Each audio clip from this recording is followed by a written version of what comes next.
go ahead and introduce yourself, Phil, right away. Okay, hi, I'm Phil Langdon from London. And we also have Gray Wolf. Go ahead and introduce yourself, Gray. Hello, everybody. It's the Gray. And I am Slightly Slanted Sleuth, and we're going to be projecting Phil's video feed because of the Hangout situation and how chopped up the streams are. And as long as I think we stay away from the singularity question and how God is centered in all things, we might be able to keep our audio feed. I don't know, but we'll see. Yeah, Absolutely. I found that a little odd last night when I was watching your webcast with Paula over yeah, there. Yeah, how that went. So, is there anything you would like to ask Phil Gray Wolf right off the bat? Well, I don't know Grey Wolf. Oh, I see you. Who to ask me? I beg your pardon. Sorry. Yeah. Oh, no. All right.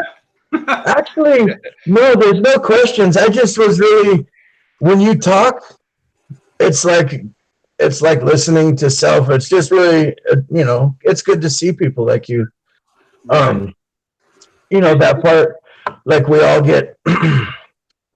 all get trapped into the chase of let's chase these fucking numbers down. Let's chase down this. And then, I remember when I got through with that, I was just like, oh my God, thank God for not pursuing anymore. It was like a big weight off of our shoulders. But, it's very useful, the information. Once you're done chasing it all down, you're like, oh gosh, now I know what to put here, and I know how to walk here, and when I sing, this comes, and you can let go of the knowledge once you find the wisdom behind it, because the knowledge is inherent in the wisdom. Like it's like I said the other day, when you get into a boat to cross the river, once you step out of the boat on the other side, you don't need the boat anymore, and the boat represents knowledge.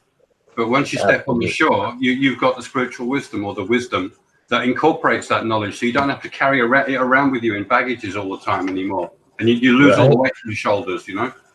Yes, the weight off your oh man, you just lit me up with tingles saying that. Yeah. God has no weight on his shoulders Mm-hmm. at all. Yeah. Yeah, you know what? Okay, so I do have something I'd like to talk about. It was kind of cool. Yeah, sure. For the last few years, I've been playing a science experiment with the algorithm of artificial technology and Wi-Fi and satellites, right? Yeah.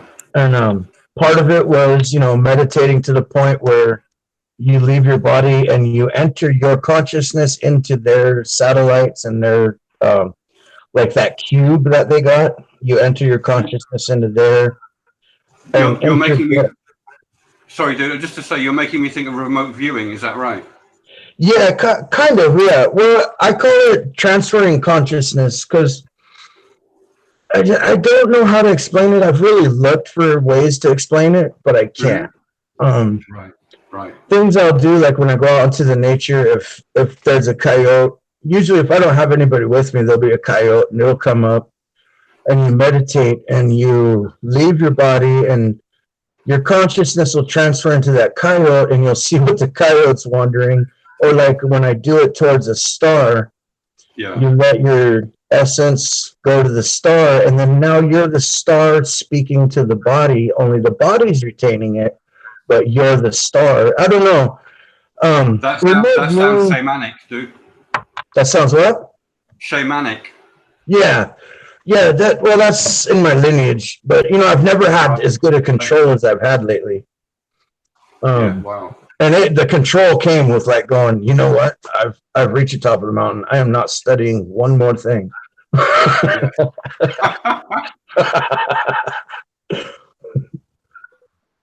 So what do you say to that, Phil? The knowing when to fold them, know when to walk away, know when to run aspect of this. What do you mean? Know where to run? What do you mean by that, Steve? No, I meant like the song by Willie Nelson. The what is it called? The poker. You know what I'm talking about. I'm not familiar with it. Know when to fold them, know when to walk away, know when to run. That's good. That's good advice. Anyway, yeah. So you can't always engage in everything all the time. Yeah, you got to have some R&R. You Yeah. got to take care of yourself. You know, know when to step away when it's a bit too much. There's nothing wrong with being vulnerable. You know, it's perfectly normal. Kenny Rogers, I guess, was the singer. That's right. Kenny Rogers, yeah. Yeah, I was politely informed of that. Thank you, Rainbow. You know, knowing when to walk away from things is like when you get to what I do, like I've been doing on my show, the Kundalini Psychosis Purge, it's Kundalini Psychosis is when you just recognize that you're walking around like you are this god, you know. You've got to get that shit out of there and be not one god. You've got to be like in touch with everything. So you go down, and I have few certain practices I do to purge it out. But you know, what happens is you know when to fold and like let things. Like I heard it best the other day.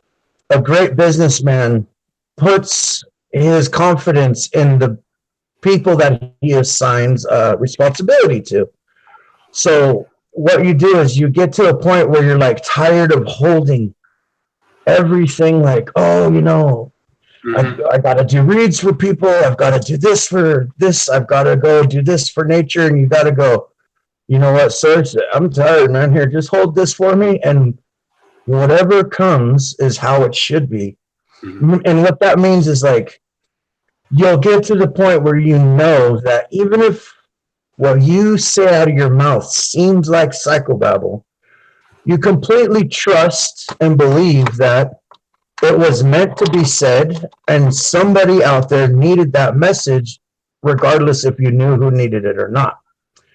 And because the knowing part is great, but it gets to the point where you end up having a lot of psychic hitchhikers, and I call it waking up in the morning with 10,000 voices in your head, and you're like, all right, look, I know I'm not schizophrenic, and I know this is who this is, and I recognize their quarrels, and you got to let them kind of take on their own way at a point.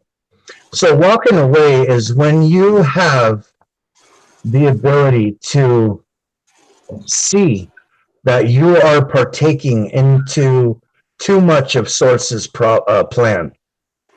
And you kind of go, okay, Source, I know the plans, I know I'm a part of it, and I know where I stand. Now let's just let this go and move on to somebody else, and I'll do my part. Yeah, you got to let go to a large extent, because being dimensionless, the truth doesn't need you to cling on to it. You know, once you find it, it's there anyway. So there's nothing to cling on to anymore. I found. Yeah. So I feel free all the time. You know, I don't get any of those psychoses that I used to get when I wanted to cling on to information and maybe potential knowledge. I completely let go with union. You know. And it is there's no anymore. So what is it? What is the thing that makes it? Because recently information's been coming to me, even if I don't search it out. What is with that? Like I've been noticing a lot with you, Steve, is you're getting information, and you know you may never have been an artistic person, right? I've always been an artistic person. Like, let's say you're into 3, right? Yeah. So do something like draw just a series of triangles that covers an entire page, and then walk away for a little bit. And what will happen is these are the things that help you to understand why the downloads, the synchronicities, what is the final word here? And because they will, I mean, on top of our signals, we have algorithms that fuck with us. Yeah, sorry. I'll try not to care. Yeah, please. And so what you do is you draw like 3. Just draw a whole page full of triangles, walk away and go sing like your favorite song. Or do something to completely clear your mind, and then what will happen is whatever that 3 was telling you, just like clicking your finger, it makes sense. Yeah, but that's not really what I was asking. I was asking because the information like comes to me. It finds me in the environment, in my relationships, in do you understand what I'm saying, Phil?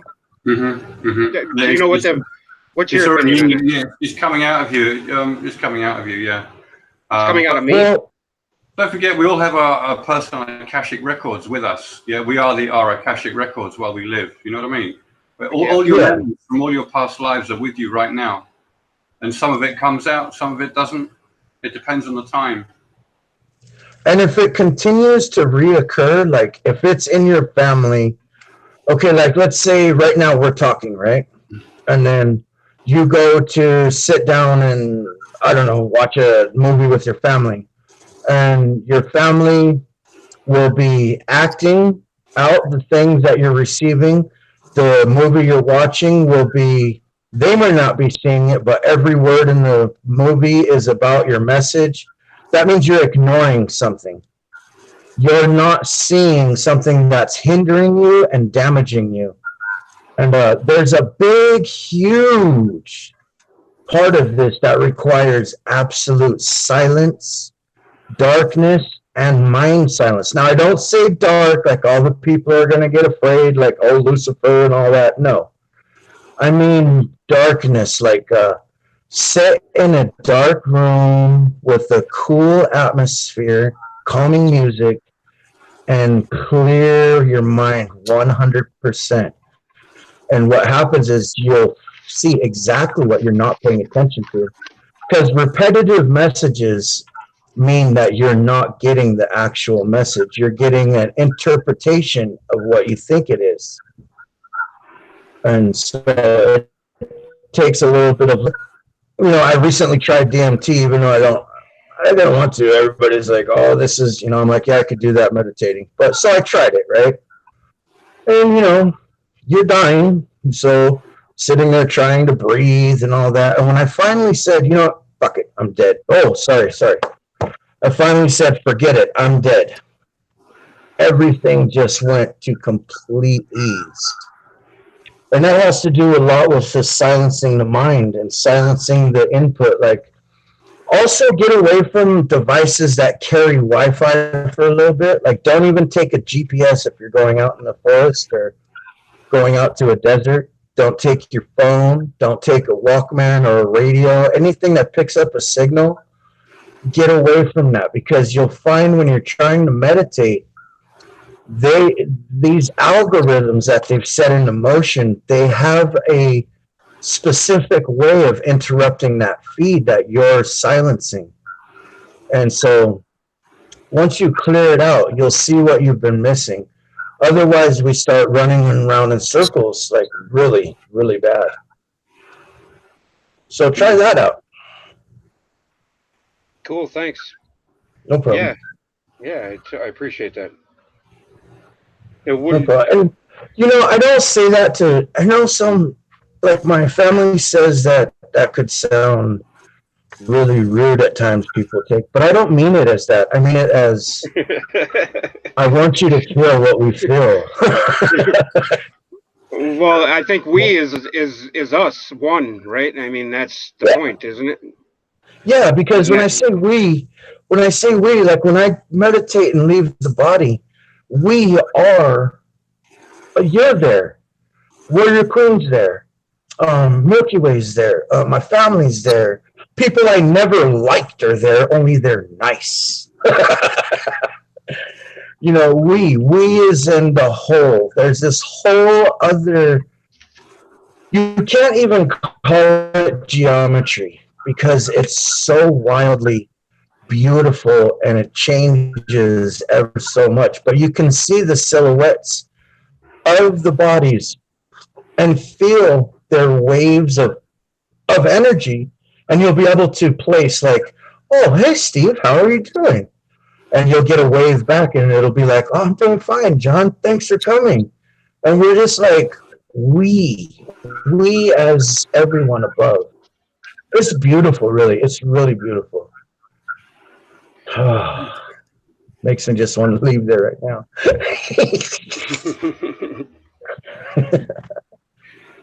So, Phil, was there anything that you wanted to talk about right off the bat, or? No, I was just wondering what direction you wanted to go in, and what you wanted to use the show for. I wanted to use the show to get our message out. You know, the message of what we need to benefit everybody. You know, so whatever way you think that's possible, because you got a way far superior. I don't want to call it superior, but far better knowledge base than I do in it. You know, because obviously I'm an infant when it comes to this initiation thing. So you're actually not, bro. You're actually not. Really, you aren't. When you have so much. You're not an infant, bro. Especially on the other side. When I see you on the other side, you're definitely a very, very wise person. I do believe that maybe in your surroundings, you may be told that you don't have it all together. So that interrupts your vibration. Your vibration resonates at this kind of like a wise old owl type of energy. So, you know, I do have something cool. There's something in the Big Dipper constellation that keeps contacting me. Oh, okay. What is it? You know, I mean, well, right? All right, bro. Oh yeah, definitely. No, brother. Good. No, you finish your thought, bro.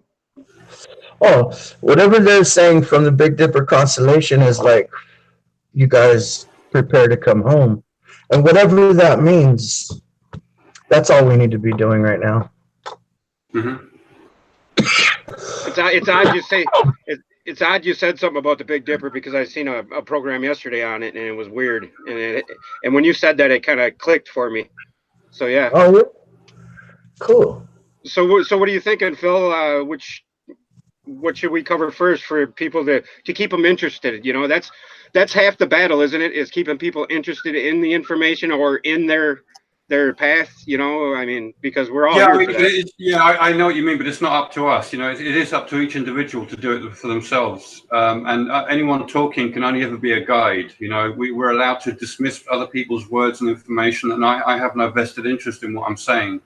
You know what I mean? I don't mind if someone doesn't want to hear it. You know. Right. That's freaking beautiful, man. We absolutely want to hear what you have to say, bro. Let your mind just riddle off. All we have to do ultimately is understand. So you explore your own life to gain your own understanding of it. You know, that's basically the simplicity of it. And the deeper you go, the deeper you find, the more you find. It is that simple. It is.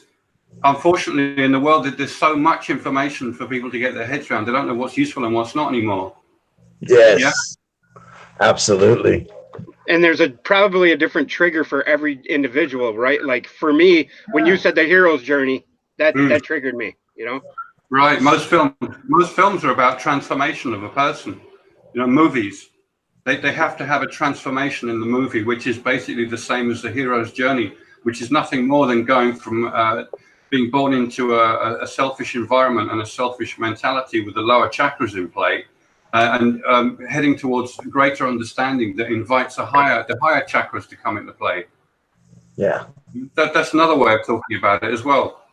Yeah, like astrology. I saw you.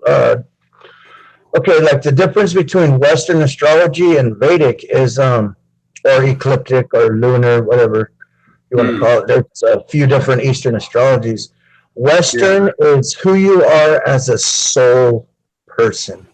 Eastern is about who you are going to be in your ascended and what you can use. And every story, book, cartoon, movie, and song basically is themed, like Phil's saying, directly off of Hero's Journey. The the tale of the sun. Yeah. There's only one process that repeats everywhere. At the human level, at the cosmic level, it's just one process that goes from simple ignorance to full awake awareness. That's insane. It's the Fibonacci sequence, but played out on a different level. Yeah, it's one cycle that repeats at every single level. Oh, Yeah, wow. So that's yeah, why spirals are in nature. So then it's the hero's journey in essence on a spiral. that's right. Yeah. And the black hole too, or whatever, right? You're the All black hole. things, Sorry, dude. all things lead back to self. Yeah, yeah. What were you gonna say, Phil? I was just going to say about the black hole. We were talking about that last night, me and Paula. I was astonished. Like about 10 months after I ascended, I suddenly realized where I'd been and what I'd connected to. It actually hit me right there and then, and it did freak me out because It's the black hole, right? yeah, I mean, I could relate to the idea of flying into the center of the galaxy. That's what it felt like, and yet you actually expand to become the whole cosmos. So it's a bit greater than that, and yet you're at the center of all things, which is linkable to the center of the galaxy. And Absolutely. it's That's you. what. It's you sorry. inverted, right? It's you inverted. Yeah, you No, it's expand out. You become, bursting into new creation. Yeah, the microcosmic human expands out to become the cosmos itself. Yes, absolutely. Yeah, that's what happens. Are you all right there, Steve? You got your head in your hands, dude. Yeah, I'm fine. I'm fine. Totally. No, I'm trying to text somebody at the same time. Oh, I see. I beg your pardon. Yeah. No, that's all right. That's all right. Cool. Okay. Yeah, I put a post I'm up today. trying to. Sorry. I'm trying to keep myself calm down. There's an energy with Phil and Sly right now that is just like, okay, when I close my eyes, what I see is just like a union. And as silly as it sounds, it's like three entities just dancing in a circle. It's really kind of cool. So I'm trying to keep myself calm from that. That sounds beautiful. That sounds beautiful, Johnny. To say it's not doesn't sound silly to me, man, because that's what we're here for, is to join as one, because that's what inevitably we are meant to do. I think that's what I see it as. So I appreciate that. Yeah, totally. yeah. And I appreciate you guys. Yeah, same. I mean, we're all brothers anyway. That's right. You know, no matter what we think, that's automatic. It's the way it is.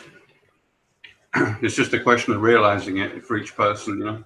So my next question then would be, if it's so simple, Phil, how has it become so convoluted? Because it's the depth. It's the depth of it. It's simple, but it's very deep. And when you start using words to express that depth, you can start introducing whatever words you like, or getting confused. If you haven't got the experience of it, you don't know what the words are relating to. Yeah. The whole Tower of Babel story in the Bible, then. Absolutely. That's the whole Tower of Babel story in the Bible? Right, I guess so. From what Danielle was saying the other day, I think she's absolutely right. I think you're right. Yeah, I think it's the idea of just gluing any old information together effectively. When you apply that to yourself, if you just glue any information together, it doesn't mean you're going to gain understanding. You know, it's I know that. Understanding. Well, I know that. I've got just thousands and thousands of bits of information in my head, but I just don't know where to insert it, or, you know, and I know what's useful and what's not, but I don't know how to articulate it or put it together to mesh with what's real and what, you know what I mean, the truth. Yeah, you apply it to yourself. You got to apply it to yourself and prove it to yourself. It's about proving it. You know, I have a really simple way to kind of help you understand it, Steve. Draw a simple zodiac wheel, right? And take a deck of cards.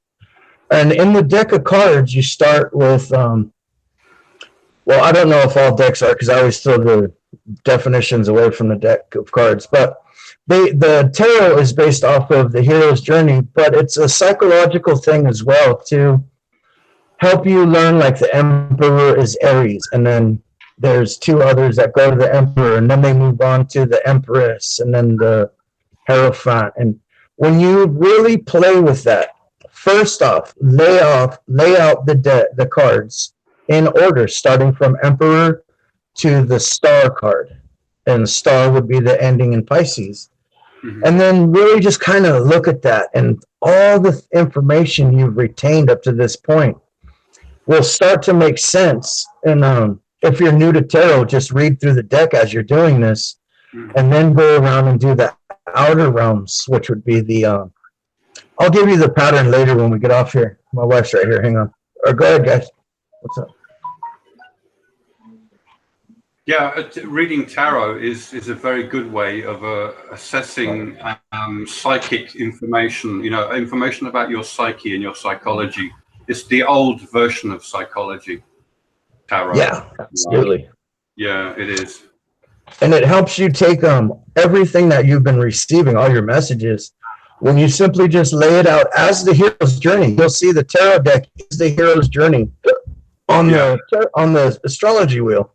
That's right. And then when you put Eastern to that, like I have a book on nakshatras, when you put Eastern to that, you start putting the tarot cards in the nakshatras, and then it helps slow down that heavy, because let's face it, man, in this message chasing, we're working with very, very intelligent ascended beings, and it's very hard to compute and even find a word for what it means. So once you have the meanings down, kind of let go of the meanings and just look at each picture and meditate to it.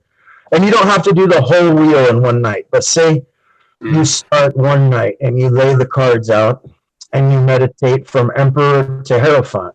One card, meditate 3 to 5, maybe 10 minutes on. And the art will actually, everything you've retained will start to fall into place. Whereas as a human, we're like the intellect of the mind. We want to categorize, box, label, and stack and file, where it's actually not that complicated. It's a emotion, a vibration, and you just know, like, this is where I need to direct my energy. So that's one good process that could help. Yeah. Yeah, it's a study, isn't it? It's a study in and of itself that you engage with, and you end up applying to yourself as well. When you learn things, you think, oh, how does that apply to me? Yeah, you define yourself in this way. Yeah, you put everything, like everything we study, we need to put into the body as a Kabbalah or Cabal or a 9-world tree. You know, you put it in your body. And that's what the tarot wheel does. The psychic, the astral wheel, the rune wheel, tarot wheel, all these wheels. It helps you learn what your scroll is saying in a language that doesn't exist. And it's by your body. Your body will naturally be like, oh my goodness, I want to go to this tree. That tree has some information to me. You go there, release your mind, and then a new order of what you've been learning comes into you. Sorry, I'm speaking. Oh, you can't see me anyways. I'm speaking with my eyes closed. And it just falls into place, and it coils like a DNA strand or the staff. It comes together in understanding. Yeah. It becomes coherent and useful. Yeah. It's. I mean, but it takes it. There is no doubt it takes all that information chasing for years. Like, it took me about 30 years to actually be like, I'm done chasing information. And I've put it down at times, like, dude, I need a year off. I'm tired. Yeah. You can't do it. You can't do it every day, all day. It's just the great. I found the great work was not a 24/7 pursuit, because life is there as well. Absolutely. It happens around your everyday life. Yes, it's always in the background. Oh yeah. Well, I'll share an experience with you last night. Well, my mother and I have the same attitude, you know, the same brashness, the same headbutting, you know, strong-minded aspect of our selfish, you know, who we are. And well, I'm going on this trip, you know, I was going to go, you know, I just feel like I have to go out and meet people, you know, do something. Because I'm you know, I'm off of work for 3 months, and you know, I figured I'm going to do something. Well, Yeah. my wife had never expressed anything towards me about not wanting me to go or anything. So, you know, I figured it was fine. Well, my mom's in the back seat. We're coming back from eating, and she's like, "You can't do this. You're a family man." And I'm like, "Ma, stay out of it. You're not involved. You know, you're my mother." But I mean, and it turned into just this huge fight. You know what I mean? But Ah, that lesson right there taught me that it was all in me that the animosity was coming from. You know what I mean? And you're smiling, right. Phil. Why? Because of the selfish mother. No, no, it's just That's what I feel. normal. It's just normal. You know what I mean? There's no need to worry about things like that. Yeah, hey, Steve, check out a show on Netflix called Maniac. It's about a guy, a professor who created an algorithm based off of his mother. And the AI actually, you know, it's not like, oh, your mother is being selfish. No, that's not at all what I mean. It's like the energy will come through the mothers because they love their children, right? But they don't understand that, you know, it's a new age and we need to actually embrace it. And things are not like they were in the 50s or in the 60s or 70s. They are now Aquarian age. Mhm.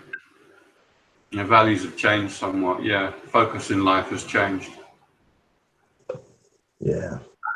Yeah. Steve, are you there? Are you Yeah, I'm busy here. doing? I'm here. I know. I just Oh, don't I want to see. talk over anybody, and you know, Oh, I see. that's one thing I'm learning. You know, and it's hard for me. You know, it's hard for me not to try to get my voice in, and you know, and I'm That's all actually right. I'm feeling good and comfortable with not doing it, and it's actually a blessing for me. So, Right. That's good. Cool. Actually, we want to hear from you now, Steve. Let's just devote some time to Steve because you nah, have a lot to say and you have a great voice. I want to devote my time to us. That's what I Yeah. want to Right. do. All right. Was Awesome. this something you wanted to focus on doing? Well, yeah, that and you know, the interpersonal relationships as they pertain to the attainment of what we're after Hmm. and how to navigate through the because people feel belittled that are around you because they don't understand what you're getting at, and you know, and should I hold back? Should I, you know, that's Yeah, what I'm. yeah. There's the humility issue. If people aren't, because most of the people I talk to don't talk about this stuff with me. I just have to have normal, regular conversations with them. You know. Um, Yeah. one one thing I just wanted to say to you, that I wanted to say a moment ago while you were talking, was that you should follow your bliss. You should pursue these things that you want to do. You feel you should do. You know, you should follow your own nose into your own life. You know, Absolutely. because it's up to you. You have free will. No one can tell you what to do. They can talk and they can give you down to you what you do with it, and it's up to you. And they should allow it to be up to you. You know. Likewise, if someone doesn't agree with me or doesn't want to hear what I have to say, that's absolutely fine. You know, I understand. Beautiful. Absolutely. You know. You know, another tip, Steve, is find the northwest, face the northwest, and meditate to that. And your higher self, you'll feel a tickle, bro, when you know you're doing something right. You'll feel a tickle throughout your core of your body. And then when you're facing northwest and you get that tickle, you'll actually be speaking to your highest self, the light energy version of you.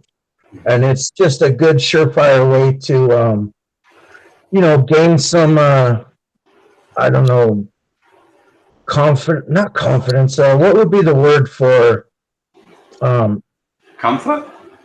no, like when they agree with you, like you're like, okay, good, I am supposed to be doing that. Affirmation, I suppose. Yeah, there you go. You get an affirmation from your highest self, and Yeah. you'll give it to yourself. You'll be like, because it will speak to you, bro. It's kind of trippy at first.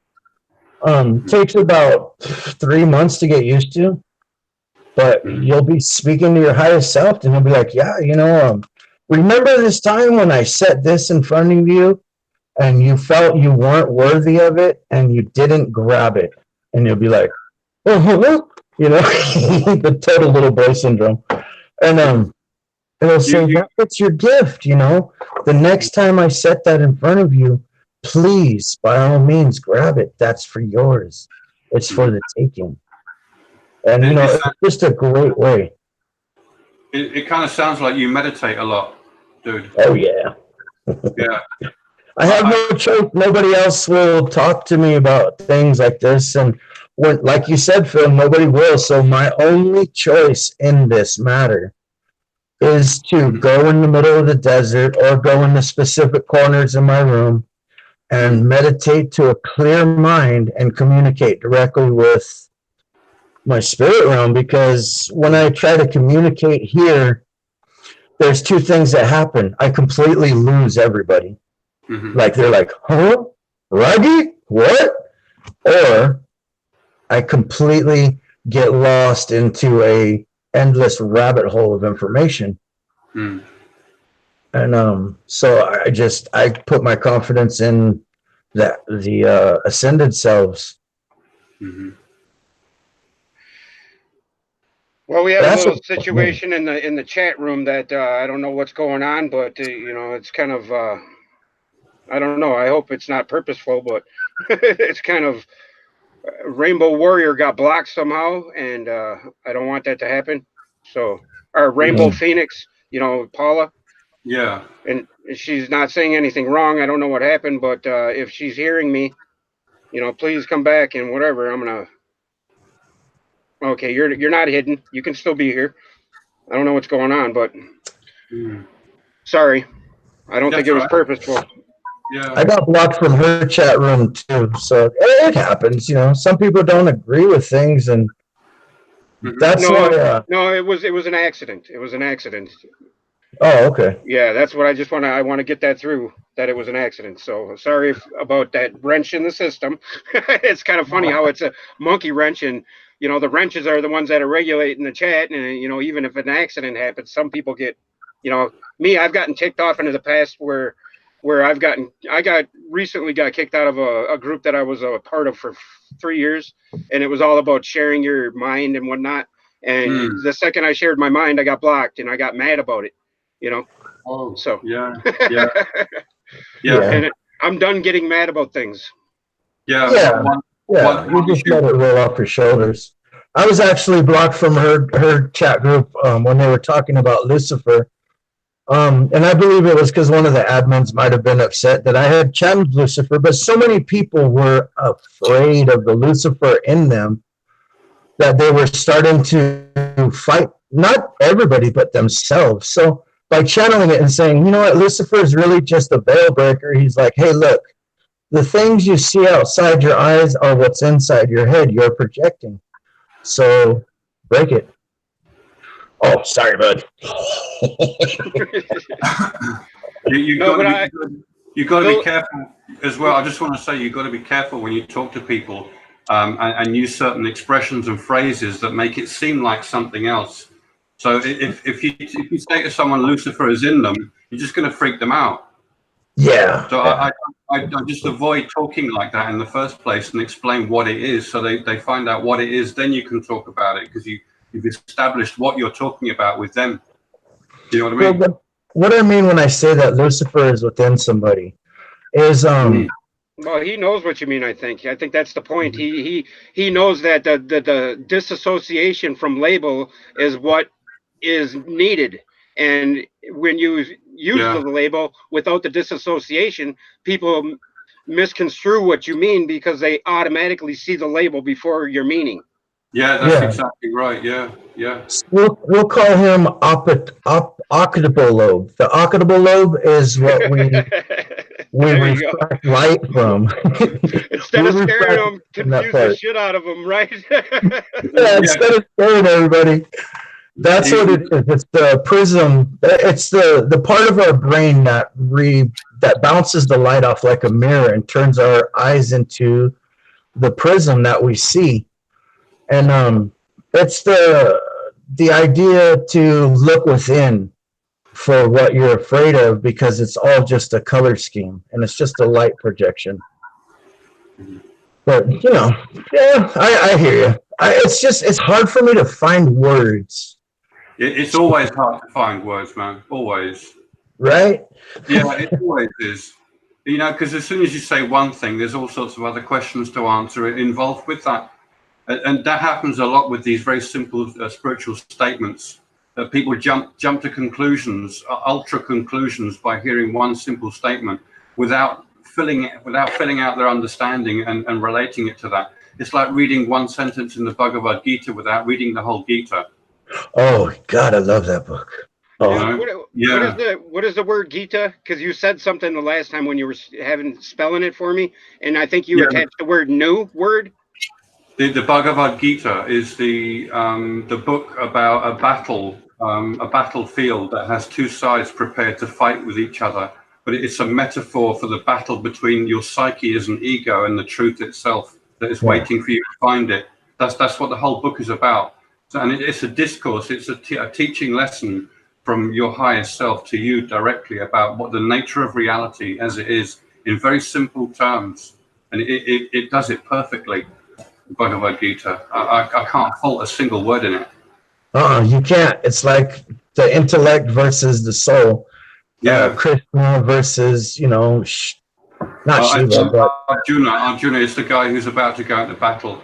His charioteer is Krishna, who stands up, turns around, and explains to him, hang on, this is the nature of reality. And he encourages him to go into battle in the end, but people misinterpret that, thinking it's a real battle. In history, it's not. The encouragement is to go to battle with your own ego so you can find the truth. You can rise above it. Yeah, that's what it's about. That's I was trying to form a way to say that on my channel. Like it's difficult. It is, isn't it? Yeah, it's not so much these, like you said, we see like the tale of Ragnarok. It's not so much a war within the worlds; it's a war within the soul of yourself. And yeah, because there is a truth that you're subject to that you can't do anything about. You can't change it. It's automatically there, and it's the only thing that's eternally there. Your ego is transient, and yet you are of the ego to start with. Yeah, so there's a confusion in early life, about what you should focus on: your own self, sorting yourself out, or should you pursue the truth because it always exists? And there's the battle. Right. Exactly.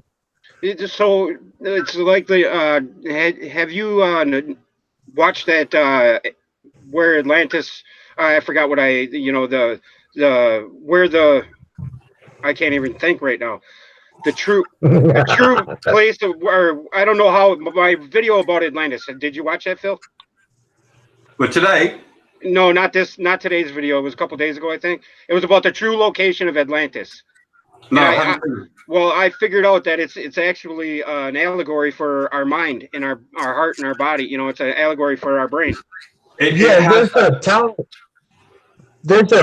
training about that, where your lunar body is at the bottom of your body, your structure, your sex organs, basically. But take all that physicality away from it, and what you're trying to reach. Oh, sorry.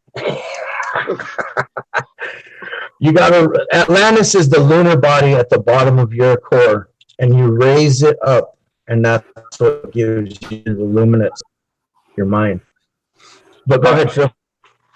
I was going to say to you guys, it's very easy to only interpret one way with that.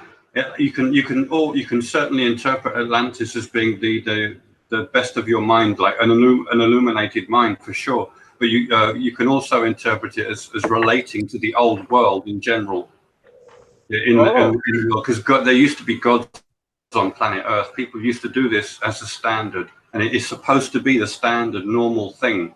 It's just become abnormal because no one reaches it anymore because the world fills with confusion. But back in the old day, they knew what was what.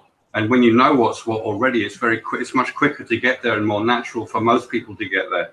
So the tales of them coalescing their homes out of their mind was true, literally. I don't know whether specifically. It's not necessarily specifically that story you hear of that is true. It's just Atlantis. The idea of Atlantis is a recognition of the old world of gods, as well as pertaining to your, the illumination of your. So in essence, it's the hero's journey, but of the enlightened ones, even, you know, and if you Kinda. misabuse your knowing, you're gonna fail, right? Inevitably.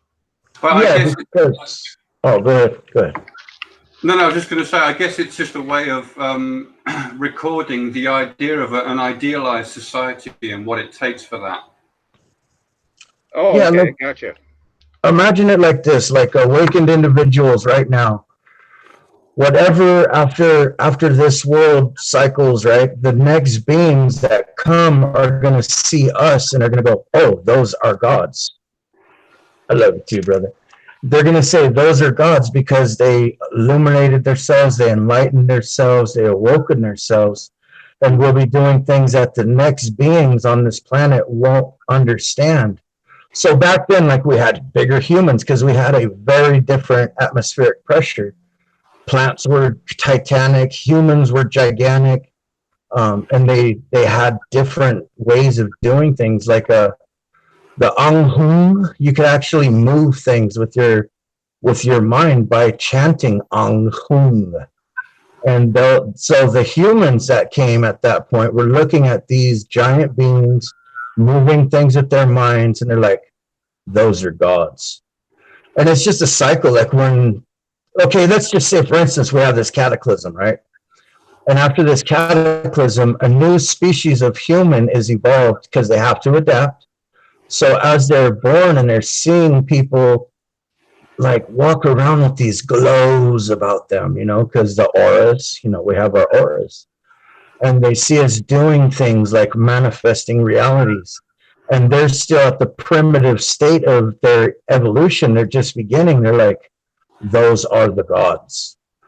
And then, you know, there's also other solar systems. So there's other beings out there that have the same thing going on. Gods are always on Earth. That's always what they see in their environment. It's absolutely the tale.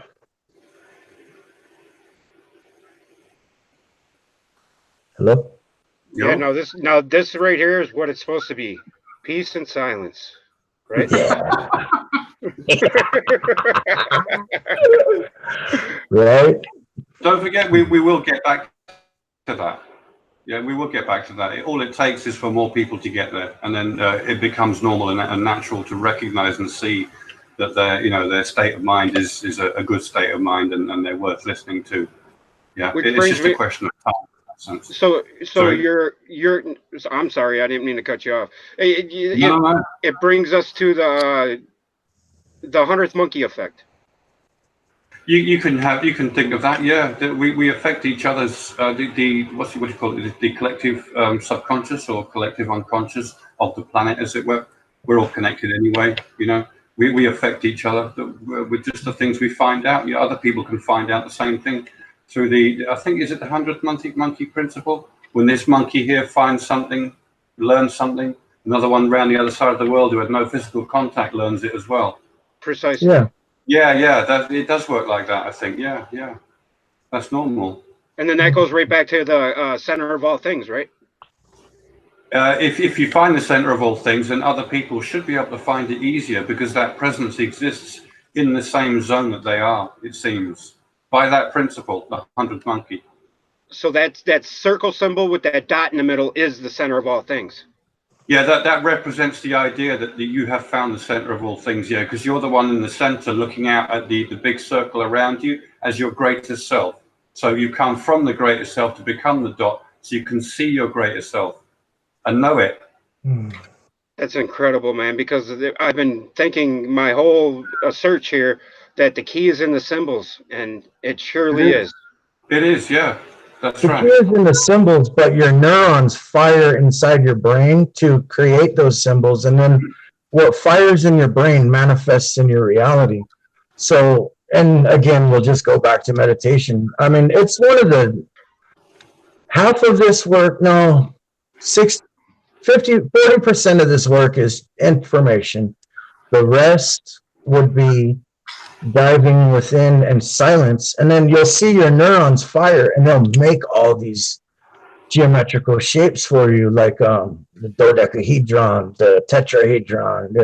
They'll configure in your brain, and then when you have enough information, you silence yourself, you look in the inside of your skull, and you'll find yourself as like this little vortex, this little vortex being in the center of like what I call kaleidoscope eyes. It's just looking at the base of your skull and seeing what patterns the neurons in your mind fire into and recognizing, oh, that's why I've been chasing that symbol or these symbols, or that's why this always makes me feel this way. And it's not complicated, but it's complicated. Symbols contain a lot of information. Yeah, it's an easier way to convey like a book's worth of information in one picture. Yes, it's much quicker. Well, much quicker to communicate like that. But you obviously the person has to know what's in the symbol to be able to communicate to them. You know. Right. Yeah. And that comes with the great work, right? I mean, learning what the symbolism was. That does it. Or when you find illumination, you automatically understand these symbols, yeah, because you know what they're referring to. You know the context of why they exist. Yeah. Absolutely.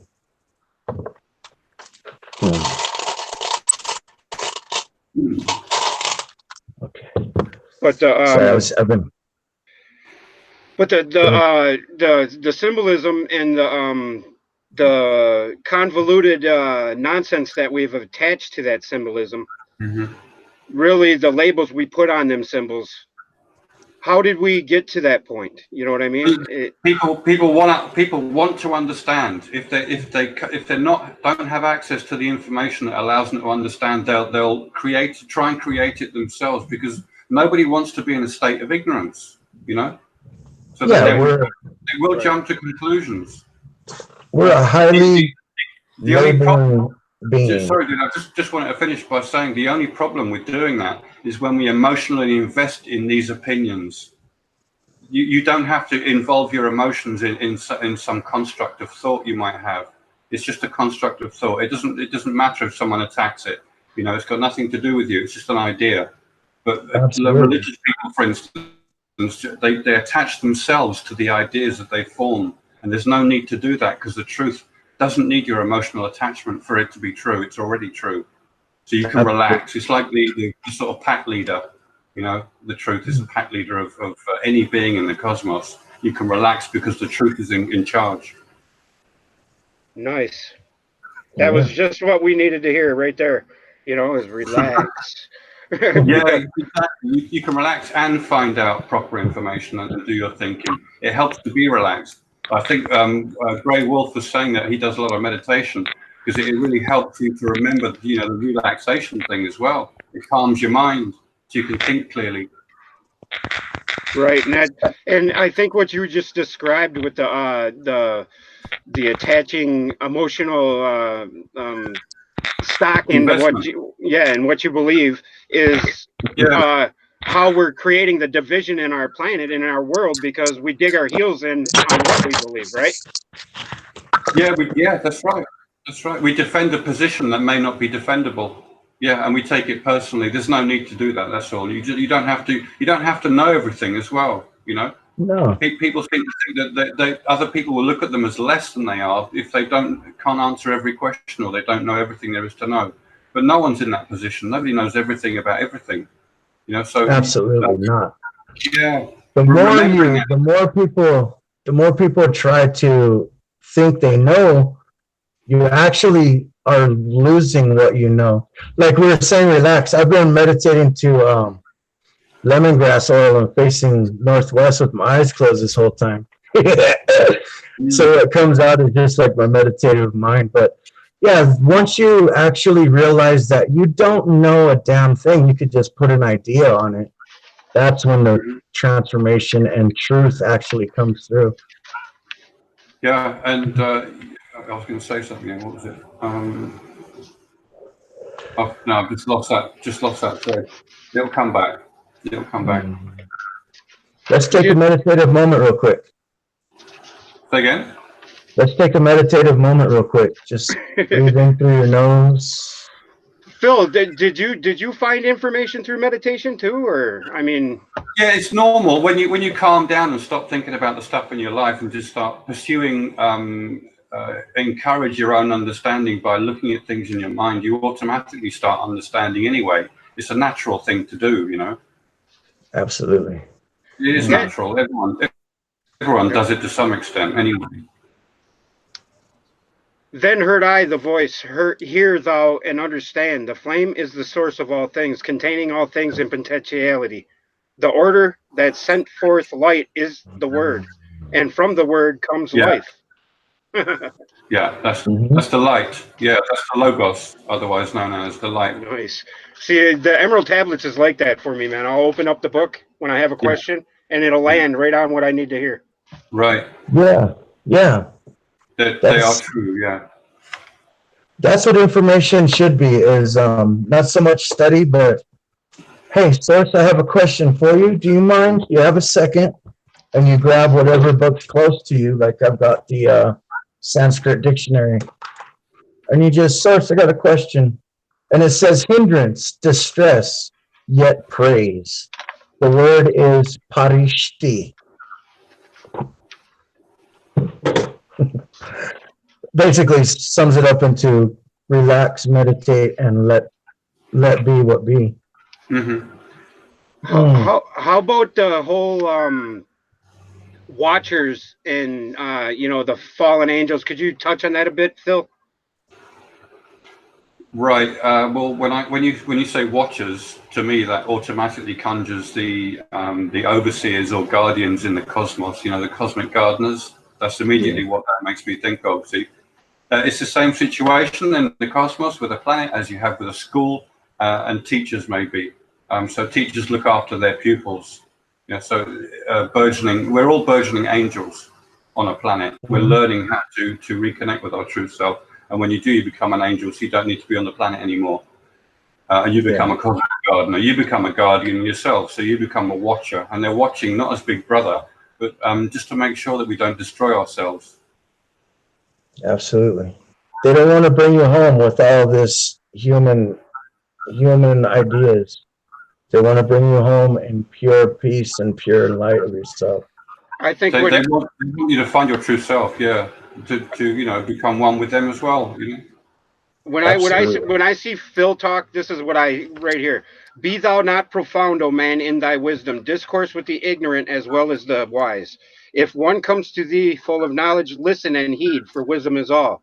Keep thou not silent when evil is spoken, for truth, like the sunlight, shines above all. He who oversteppeth the law shall be punished, for only through law comes the freedom of men. Cause thou not fear, for fear, cause thou not fear, for fear is bondage, a fetter that binds the darkness to men. Now that fear, is that truly the biggest hindrance for our existence and what we're after? Absolutely. And even that was written by a human. So the word evil being punished means that your fear will be lifted away from you. It's not so. It was written by a human, so they have to put scary tones in it. What is your take on that, Phil? When he says fear, I understand that in many different ways. That you can take many different forms. As we mentioned earlier, when you want somebody else to agree with you, that is a fear. That is a fear. For some reason, you want them to appreciate what you're saying. Fine, but you don't need to worry about that. You don't need to have fear over that. You know, if you know for yourself, then there's nothing to fear. You stop having fear. I stopped having fear, so it doesn't matter if someone disagrees with me. You know, that's how you're able to stay so level-headed and just not really want to interject yourself into the situation. Yeah, because once you've proved it to yourself, there's nothing else to prove.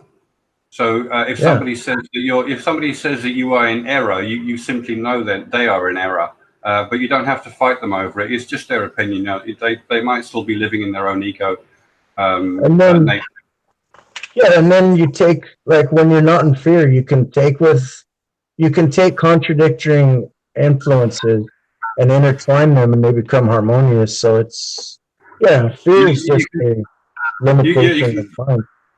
You can speak up as well, but I think if you have the right attitude and you're balanced, people recognize that you're not trying to have a go at them. You're simply pointing out that what what is cool of you. And it becomes easier. It becomes easier for that message to get across when you're that way, right? I mean, you're not being overbearing. You're not being brash. You're not, Yeah. Yeah. Have you ever we're all watched? three dancing. Like Have you we're ever all watched? just three dancing ideas right now. Have I ever watched what? Have you ever seen Bruce Lee? Yeah. There's a film he was in called Enter the Dragon. Yes, sir.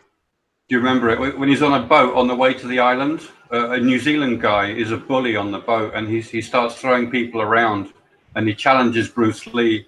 So he asks him what his style of fighting is, and Bruce Lee says, my style is fighting without fighting. It intrigues the guy so much that he asked for a demonstration. So the suggestion is they take a boat to an island to have a go on the beach. He lets the guy get in the boat first and just lets out the rope. So the guy is dragged behind the main boat in his little fishing boat, his little rowing boat, away from everyone. So he's just gotten rid of the bully in the crowd without fighting. Nice. That's beautiful, man. You know what I mean? Yeah, I know exactly what you mean. You don't have to rise to the situation. But sometimes when people prod me online on YouTube, they think they're going to get a rise out of me. But the only reason I answer quite a comment like that is so that other people reading the comments can learn something. And how do you come at somebody that's just prodding you? If they ask something that might have a useful answer for other people to read, then I'll answer it for the sake of other people. I tend not to have a go at people, but sometimes a little slap in the face can do the world of good. It depends. Absolutely. It does depend, You're like a parent might smack their child on the backside just once, just to teach them, that there's great displeasure in their activity, and they don't want to stand there for 10 minutes arguing with a child that can't reason with them. Sorry, guys, I just came back. I had to go upstairs. This issue is contextually sensitive, I feel. But obviously, you love as much as possible. But sometimes just a quick remark to like a lion pawing the cub that is getting a bit too feisty. It's just a quick way of saying, hang on a minute. Now, sometimes it can do good. Yeah, sometimes. Yeah, that depends on. Like if you're just trying to spew intellectual advice and somebody's already passed all that, there's no need to go over it over and over and over and over again. That's right. Yeah. The lion's best description is sitting under a tree in the jungle while all the monkeys and hyenas and lionesses paw at him, and then when the lion gets tired of it, he gets up and eats everybody in his path. Yeah.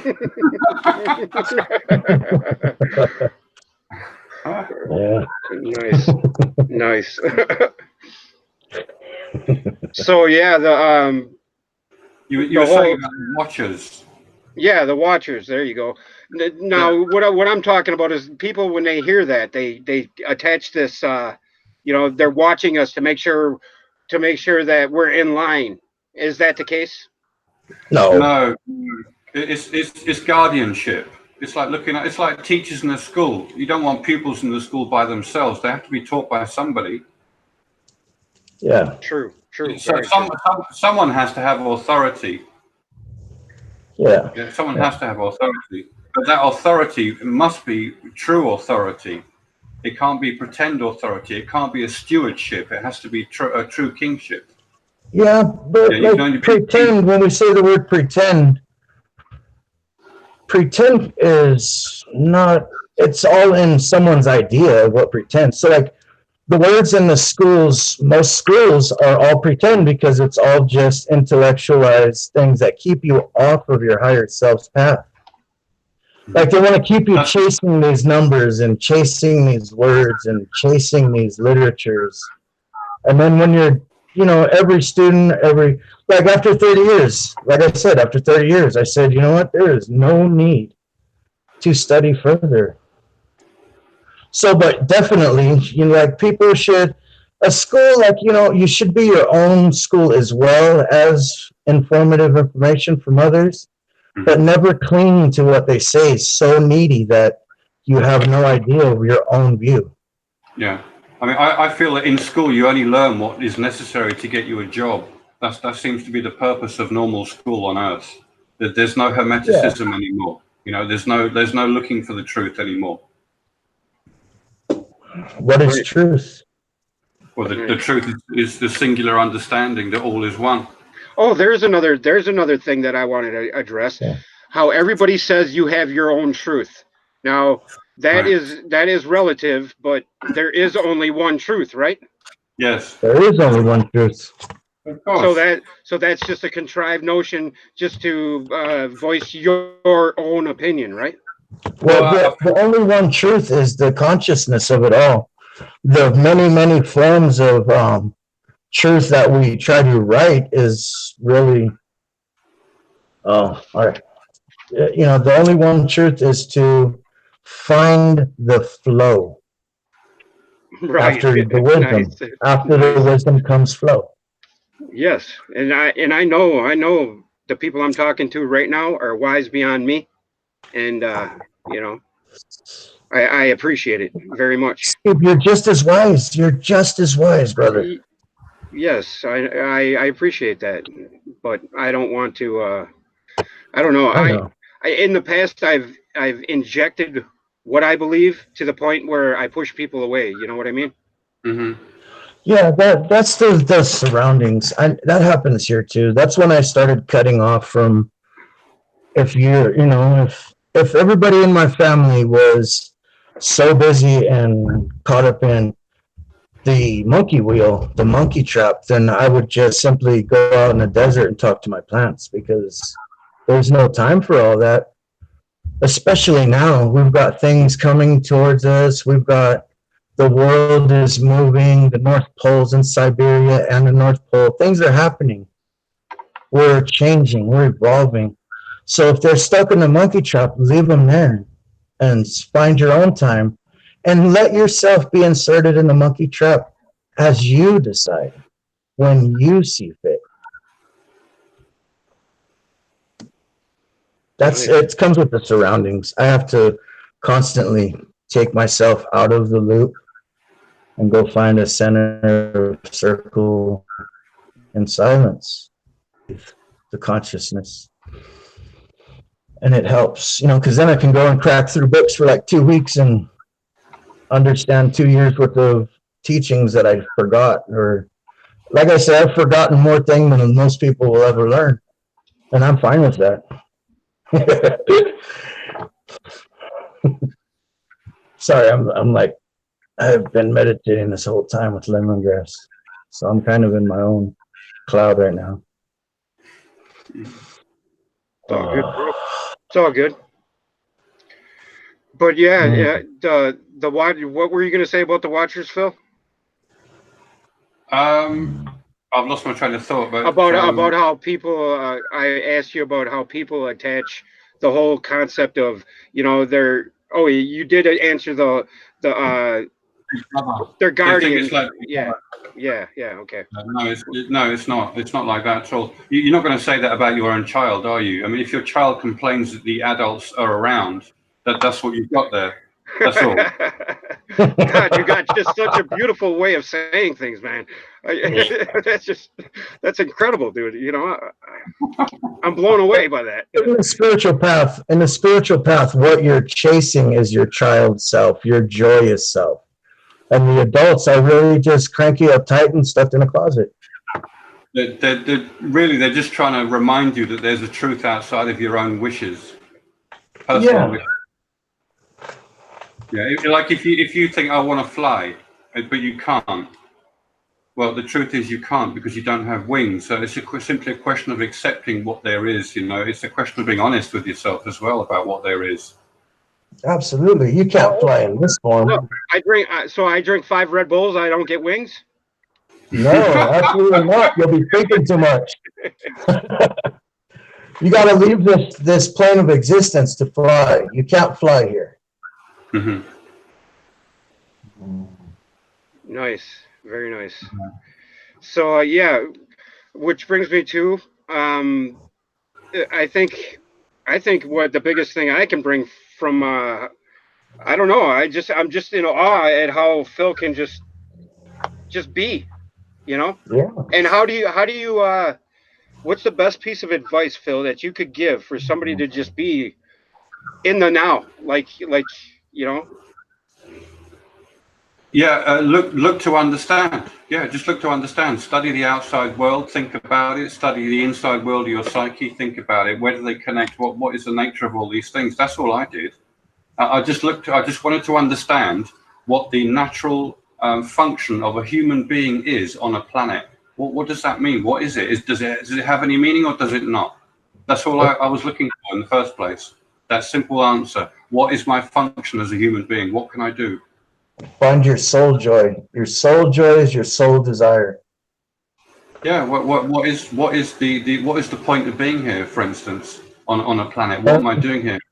To learn to be at peace with your being so that you can graduate to our next plane of existence. This is only a prepping school.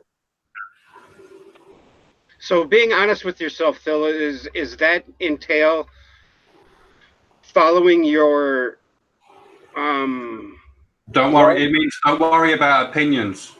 Yeah, just find out Oh, what's true and prove it. Prove it to yourself. Prove it. Don't just think it's opinion, true. You need to prove it.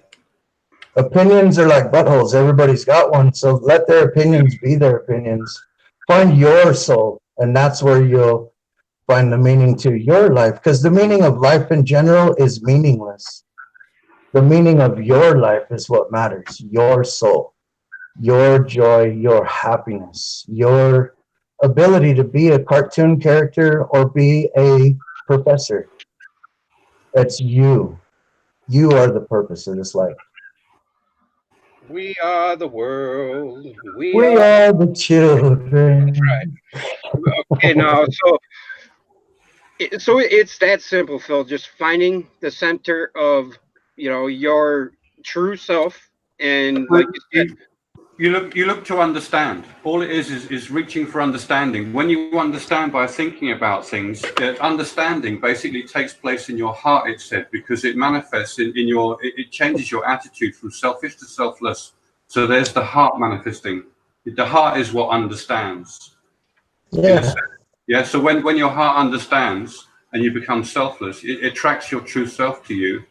The heart is the only thing that can understand the infinite nature of the true self immediately. So it rises then again from your heart back to your head and gives it wisdom and opens your pineal gland with that understanding. Selflessness comes from self love. Once you can self love, you can love all.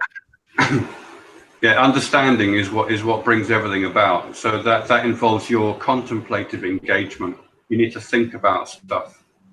if You thou know. be great among Yeah, men, the be mind. honored for knowledge and gentleness. If thou seekest to know a nature of a friend, ask not his companion, but pass the time alone with him. Debate with him, testing his heart by his words and his bearing.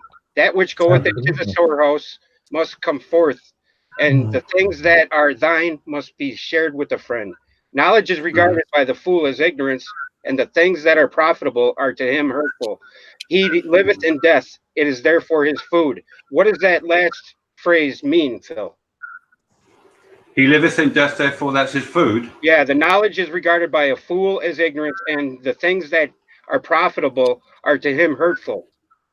He Hmm. liveth in death, it is therefore his food. Yeah, yeah.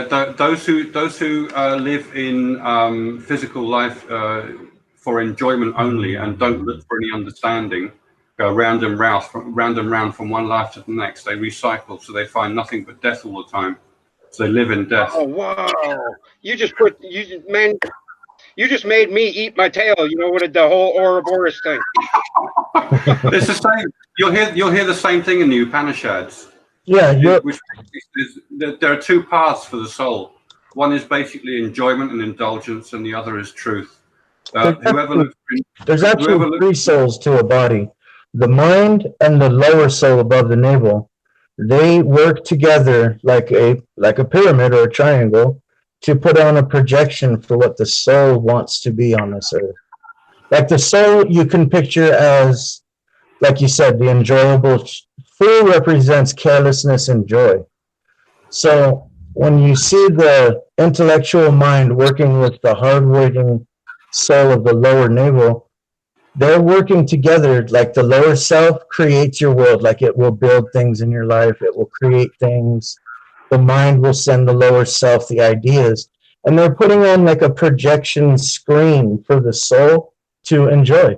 Sit back and eat popcorn and watch and share with others and try to enlighten, to get out of the Shiva thinking. Shiva thinking is great, but then Shiva also himself has to meditate, calm down, and enjoy life so that Brahma in the center can do his be love, be joy. So that way, once you love self and you are being joy and love, you will radiate love and joy to all those around you. And then your lower self is constantly working to keep that going. Oh shit, no, that's not what I'm doing. No, I have to open my eyes whenever I hear my earrings and see that. Every time my earrings, I see your text message. No, I'm just right here. I'm actually breathing meditatively with my eyes closed and just letting what comes out come out. I don't need to be heard. I'm somebody that does not care whether you listen or not. I just say what comes through, and especially in this state of mind. I don't want to prioritize or intellectualize because that throws you off track. If you know, you know. If you know, you live in humbleness, peace, joy, and you live with what your surroundings are. And you take the time for yourself to back away from that and come back with a clear level head. So I'm sorry, you guys go ahead. Actually, my wife wants to vacuum, so I'll let you guys finish this off. No, Johnny, stay here, bro. Stay here. Okay. Stay here, bro. Okay. Seriously. I love you, man. I love you too, brother. I really do. I really do. I do too. I really love you too, bro. I didn't know how else to say it to you, brother. Okay? I just want to make that clear that I love you. And, you know, it's just, you know, I have a tendency to do exactly what you're doing. And I know you know more than I do. I love you. No. Nobody knows more than anybody. And I don't want to be coming off uncomfortable or brash or anything because I love you, bro. And I don't want to tell anybody what to do. I really You're absolutely not. You're absolutely not. I feel like just I know. Filled tingles. I feel happy. But I do whatever. I mean, I battle with this with my ascended self. When I'm in this state, you know, we speak as one. When I'm outside of this state, you know, he doesn't let me speak either. You don't let yourself speak. No, it's nice. Yeah, well, that's beautiful. Try facing northwest and clearing your mind, and put an audio by you, okay? And you'll see what I'm saying, even if you're not speaking. Listen to the audio back and listen to what you're gonna hear your ascended self. It just takes clearing that you know, we all go, okay, say college. Everybody goes through college, right? And you work, and it seems so important to work, right? And then you graduate, and you're like, oh, yeah. The work is important, and I don't want to deter from that. And I don't want anybody to not continue their works. No, but we know that. If you're at the point where you feel like your work is complete, take the time to find the completeness in your work.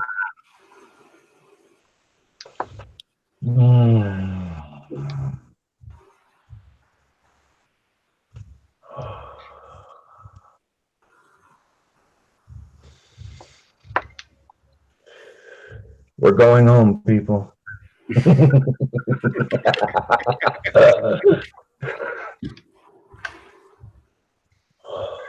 Okay, now. Hey, Gray. Yeah. You're loved. Yeah. Oh, sure. You're loved. We love you. I love you too, brother. All right. So, that a wise man lets his heart overflow, but keeps his mouth silent. That was the next line I was going to read. Uh-huh. And I'm not telling you to be quiet at all, Gray. Don't No, get I know. okay. You're reading from the book. How can you be telling me to be quiet? The fire, the inner fire, is the most potent of all force, for it overcometh all things and penetrates to all things of the earth. What does that mean? The inner fire is most important. The soul fire, the soul, the joy. That people think fire and they think evil. The soul joy is the representation of the sun in the center of your body, your middle soul. And that's the most important. What makes you happy? What makes a person radiate? What do you say to that, Phil? What do you think the inner fire is? In terms of what, dude? Okay, in terms of the alchemy involved in the Emerald Tablets, it states that he who knows the fire that is within himself shall ascend in unto the eternal fire and dwell in it eternally. Mm-hmm. And fire, the inner fire, is the most potent of all forces, for it overcometh all things and penetrates to all things of the earth. Is that the knowing? I thought that was the knowing in my mind. That's what I see it as, the knowledge, the wisdom. Right. So Brahma. In Hinduism, they call the light Brahma. Mm-hmm. If you look at the Gita, it explains correctly that Brahma is the source of all creation. So it's in everything in creation. Its principle, if we look at it scientifically, you can say its principle generates quantized energy. It quantizes energy. So it gives it a characteristic, and that characteristic is present throughout all the kingdoms, because they're just nothing more than a knock-on effect of that initial effect that the creator has on material. That's one way of looking at it scientifically. So he is in everything. He's in every cell of your body, that light, effectively. Absolutely. Being the creator of it. You have all the everything in your body is made as a result of that creative principle. So he is in everything, effectively. You know? So that is the center of all things, is the knowledge or the knowing of what it is, right? Essentially, the light is the center of all things. The light itself is exactly between heaven and hell, or heaven and earth. The creation is considered to be hell. So when they say as in heaven, as in in the Bible it says as in heaven, as on earth, right? Or as on earth, as in heaven. That's the same as the above and below principle, right? Of the Hermetic. Yeah, pretty much. That's right. Yeah, as above, so below. That's right. Yeah, the truth is the same throughout. Cool. Yeah. Mm-hmm. So that it in essence is the light. I mean, you find yourself with the light because of the understanding of what everything is what you mean. Yeah. When you unify the infinite with the finite, you find the center of all things, which is that light, effectively. Yeah. You know, the oddest thing is the other day when you put that comment in the underneath the video we did the day before, you know, about the squaring the circle formula. Yeah. I went to bed that morning asking what the formula is, you know, in essence. And you put that comment there, and as I was spreading that comment to everybody, you made a freaking video. Now you tell me, did you make that video at 3:33 for a reason, or did it happen that way? No, it just happened that way. That's beautiful, man. That's beautiful. It's natural. Yeah. How do you suppose that happens? What is with that? When you don't try, you do. It's effortless effort. Yeah. So there isn't some cosmic force that is controlling that sort of thing, or is there? Absolutely, but it's not a force. It's a happening. Mm-hmm. Cool. Yeah, I didn't know it was going to be 333. When I made it, it said the video was 330, but when I uploaded it, it was 333. So that's just a happy accident, if you like. You don't see it that way, though, do you? As Not a really. happy No, accident. meaningful. It is meaningful. Thank you. And that was a message to me, maybe, or maybe to other people that see 333, or It was inspired by our conversation. Elaborate on that, please. So whenever somebody asks to talk about this subject, my brain goes into focus on the subject. And when it does that, I always start looking around again at the subjects that I'm probably going to be talking about, and I get even more insight on them that maybe I can fill out, that will help people see things in a clearer way. I just like being useful, you know, so I like to be able to express myself as best as possible. So Absolutely. I can completely attribute my recent, I mean, I've like skipped like 50 levels. I feel like I've went from the basement to the 50th floor in a 100-foot floor building, or 100 floor building, you know what I mean? And I've like skipped the 49 levels in between, and that's how I feel, man. And it's I went from not knowing what the square and circle meant to what it conceptually means, and I now look at other things. Like I'll look at a fork and I'll think of the hero journey of the fork and how it's made. Is that what it is, man? That's you recognizing the idea of using a shape and a form to represent a concept. Yeah, that's the idea of a symbol. Yeah. It's like an alchemical brother reaching down and pulling you up. What I mean by that is just because of you putting your selfless intent into it manifested that for me because you wanted to help me is what you mean by that, right? And you recognized it, you linked it with what we were talking about. Yeah. So we can, people, do you hear what he just said? We can by our intent affect another's well-being just by connecting love and selflessness to a thought. Absolutely. Yeah, we affect each other. Yeah. I don't care what you say, Phil. You are the reincarnation or the modern day thought, man. And I think we all can be that. Yeah, that's right. Thing of Everybody does. That's right. That's why I'm doing this, because it's not to say I'm special. There's nothing special about me. You got to realize that I'm just a regular person who just happened to focus in the right direction. That's all. I'm about to cry, man. It's just so freaking crazy, sweet, awesome. Yeah. It is just, and people think. Remember when I told you the other day when you sent me his video? I told you, you are him. He is you. That's exactly what's going on here. We share ourselves with each other. Yeah, we share ourselves with each other. Absolutely. Because we are each other. Yeah. Mm-hmm. We're all part of the same being. Yeah, that's right. Like I said, when you leave to the next plane, everybody's there. Not even the lowest person you would think, like a terrible criminal. They're there too. They're beyond their bodies. They're beyond themselves. That's what thought is the consciousness, and it resurrects in humans to spread, to create more thoughts, and then eventually we're all above. That's the whole thing in the Emerald Tablets where he says he goes down beneath the cold flower of life. What is the cold flower of life to you, Phil? Can you read out a bit more there, because I need more context. Okay, I'll look it up. Did you say cold? Okay. Cold as in not hot?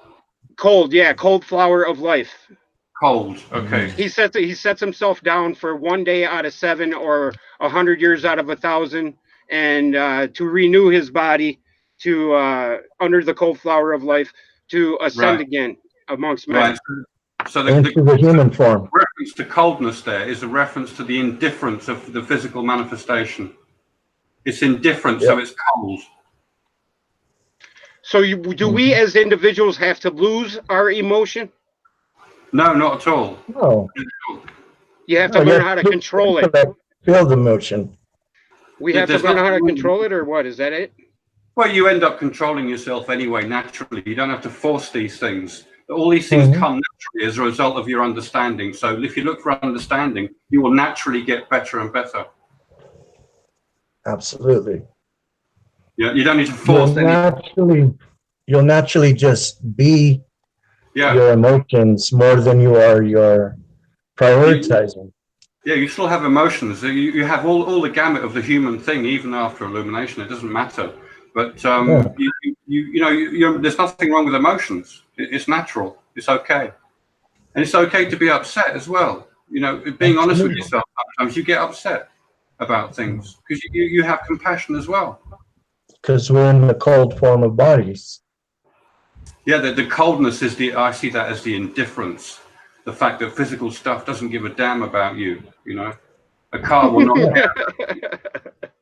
That's just amazing. It's just a thing. It's just a thing. It's just a means to an end, nothing more. Like the boat that takes you across the river. It's just a means to an end. Yeah. Man supports himself only on that which resists. Man supports himself only on that which resists. So earth must resist man, else he existeth not. What is the meaning behind that statement?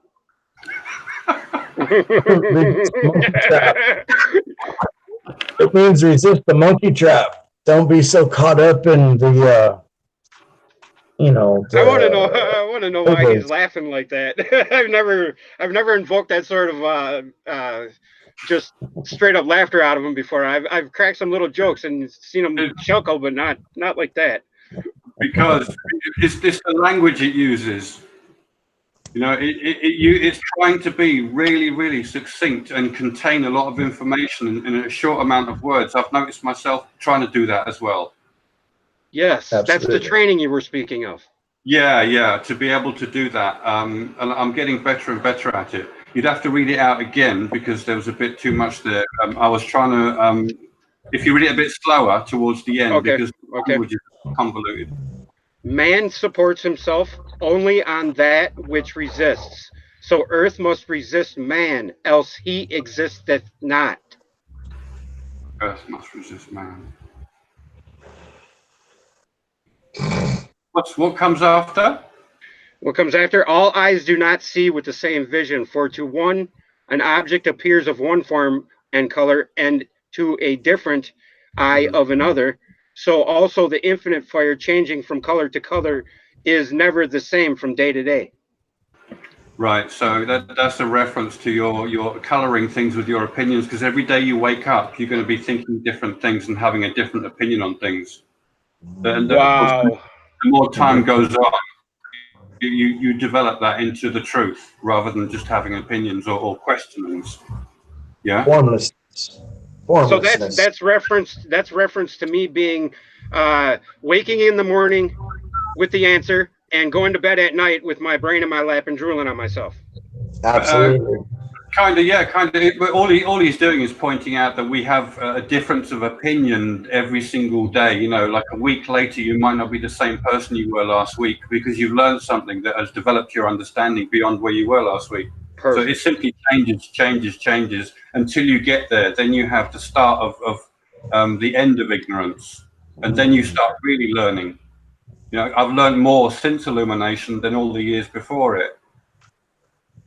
You're telling me the last week I've known you, I've learned more than the last 45 years I've lived. Right, so you're now not the same person you were last week, in this sense. And we have to just accept that as fact, and that everybody is that way. Yeah, it's still you, obviously, but your understanding has grown. Yeah, so nice. You develop. You're moving toward your own true self in this sense. Very nice. And there's a change there, a change, but it's still you, obviously. Very nice. And you may still go back to levels of misunderstanding. You'll, like it says, you'll never be the same opinion twice. And if you are, then you're just revisiting that same opinion to re-illuminate it. And you can go back over the opinion. Same stuff. It's like more and more the Fool card actually represents the shaman. Mm-hmm.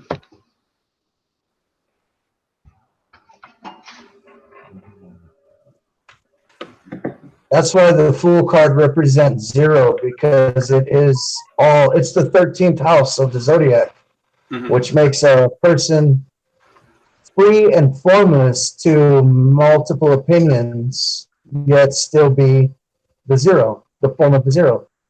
Yeah.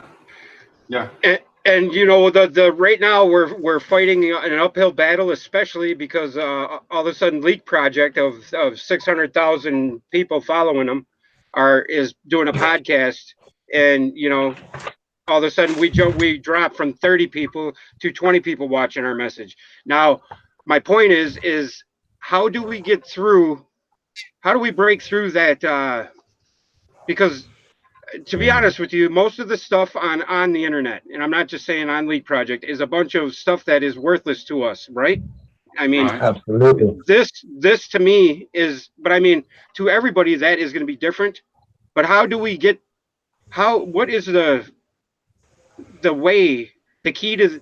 How do you show people the key and the way? You know what I mean by that? How do How do you? you get noticed? But It simply takes time. I have to say, it just simply takes time. It's taken me it 4 years. actually takes time, and you have to just be, because when you just be, things attract to you. Over time, And yeah. You must be that honest with yourself. If you've got a good thing to say, it will be noticed and it will grow. Mhm. It will be noticed. Eventually, it will get through. There's no two ways.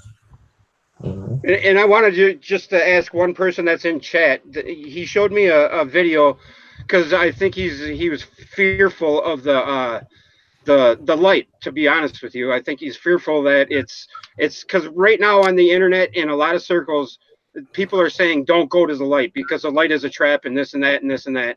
Mhm. You know what I mean? How do you change the minds of people like that, Phil? You can't. I would simply ask them, have they died yet? And if they haven't died yet, how on earth do they know what happens after you die? If they don't know what the, Absolutely. you know what I mean? Basically, because if they're saying they have an opinion on some light that they don't want to get trapped by, how do they know that that's the case? And what is this light? Have they defined the light to themselves? Do they know what they're talking about? Exactly. So do you think the pineal light or the pineal light is in the form of a cross, and the reason why there's crosses in our whole existence is a clue to us? So when Yeah, we do see it, it's been recorded, but in the modern day, that recording has been misinterpreted. It was recorded. So it's been recorded throughout human history.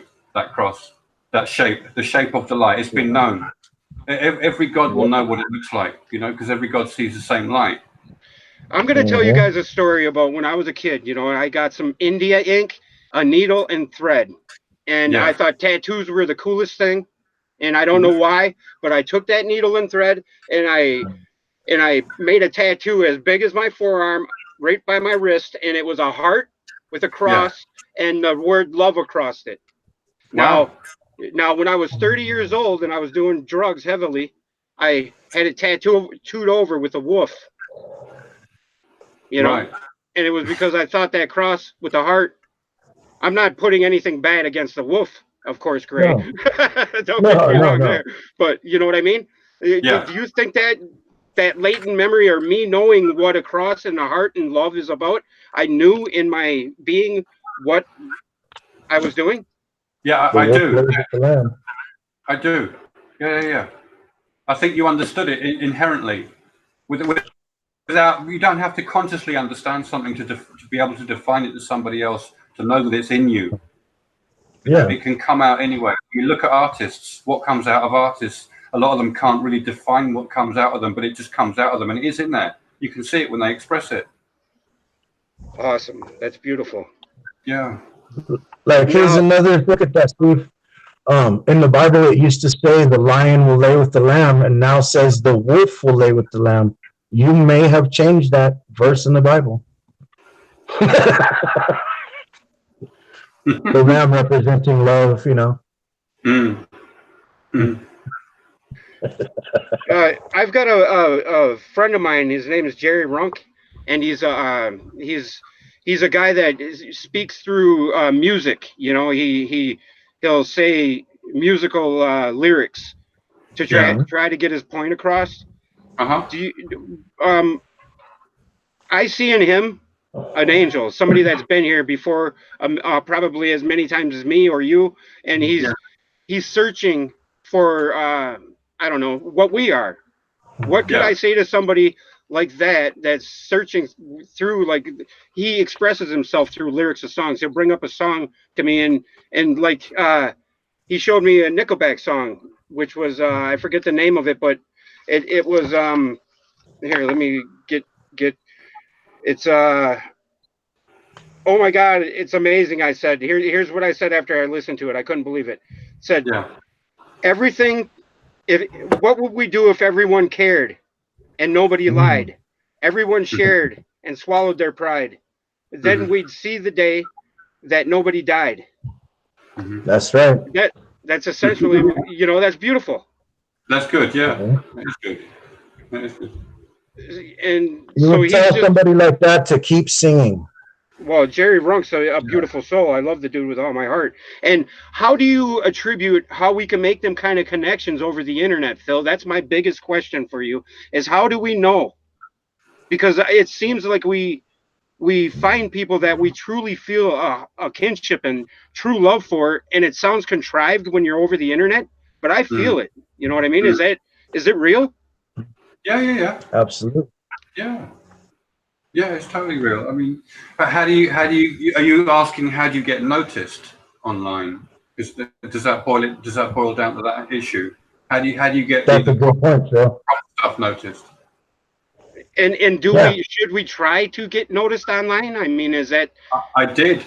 I did. It didn't attract that much attention, I must say, because as I said last time, I'm either above or below their radar, and the general form of what they're normally listening to uses keywords and phrases, buzzwords and buzz phrases that attracts them. Mhm. Yeah, so they get used to that, so they follow that. They don't. A lot of people don't like going out of their comfort zone just to make sure that there's something. There might not be something else over there as well. It's comfort zone thinking as well that is a problem. The key to getting noticed online is to realize you're trying to notice yourself first. Like you're doing this, you're not doing it to get noticed. You're doing it to and like love your ego. You're doing it to love yourself. Yourself online. And then what will happen is it will just naturally be like I don't really care much to get noticed online. I just do it for because it's how I feel and it comes through and it helps you be more comfortable with your being as yourself. Then people will naturally link to your vibration if you're vibrating on the right tone. yeah, I've I attracted people like you, Johnny. I attracted Jerry, um, Yeah. MCF, Michelle Can Am Free. Everybody in this chat room is part of my soul group now, and that's the reason why I wanted to do the traveling thing, and why I'm doing it now that I feel that mission is what I feel like I need to do. I'm going to do it, and I'm going to do it in a spectacular fashion in my way. But I mean, I love all of you people, and I don't know how or why, but I just feel like I am attached to you guys, and we can change the world, I believe. And you know, it's our little self way of doing it individually, I believe, that we need to put Mm-hmm. all in one basket and carry it proudly and show it Yeah. as we know it. And and that's what I cannot believe that me looking in the sky and filming things has turned into what it is now. And I'm beside myself right now, almost in tears again, guys. And I'm so sick of crying, it's sickening. you know. Don't worry about it. It's beautiful to cry. You're crying not out of sadness. You're crying out of a joy, and it feels good. And that's kind of the key. There's a good idea, Steve. Take a few times to continue more pursuing what you do outside of your think box to show, hey, this is what it is. This is what you're looking for. And show the Steve that is in the woods, the Steve that's staring at the sky.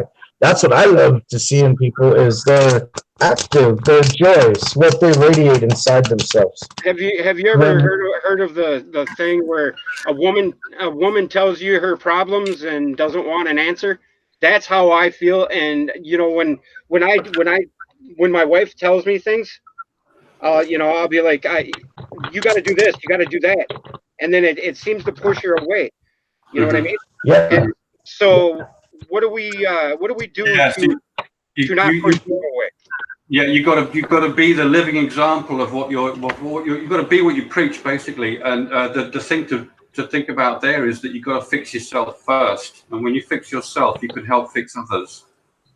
That's the old saying from the Bible, where you've got to take the log out of your eye before you can take the twig out of somebody else's. I totally appreciate what you're saying, and that you want to help other people. You know, you want to help other people, but the only way to do that is to help yourself first. Fix yourself, then you're fixed. Yeah. Then you can just tell them straight. Then they get fixed. But only if they listen, and then you have the attitude where you don't mind if they don't listen. So it simply takes time.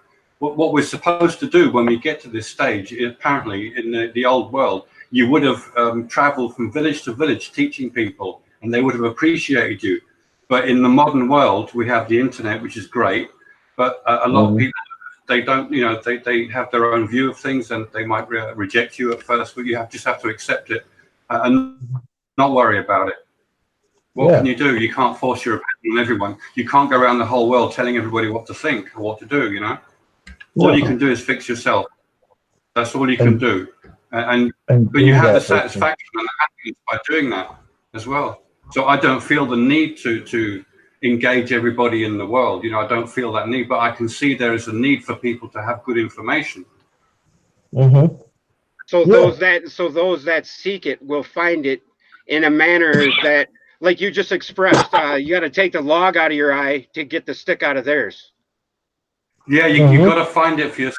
Yeah, you can take everybody else's advice, but you're the one who's finding it for yourself and proving it to yourself. It must be proved in the end, though. You know, it's not just a bunch of opinions that you glue together. As I said, when you take the boat across the river to get to the other side, you don't need the boat anymore. You have the wisdom that explains all the knowledge of the boat already. Okay, what do you say? I've got a really close friend. She's got a 3-year-old son that has autism. She's really concerned and really upset over him not being able to talk. And well, she thinks he's not able to talk, but the point is that she's stressed about how she feels like he's not going to be able. You know, she's thinking about his future and how life's going to be for him. What advice would you give to somebody like that? Many of the cleverest people in our societies are autistic as well. Don't forget that they're not. After a few years, they develop like people as well.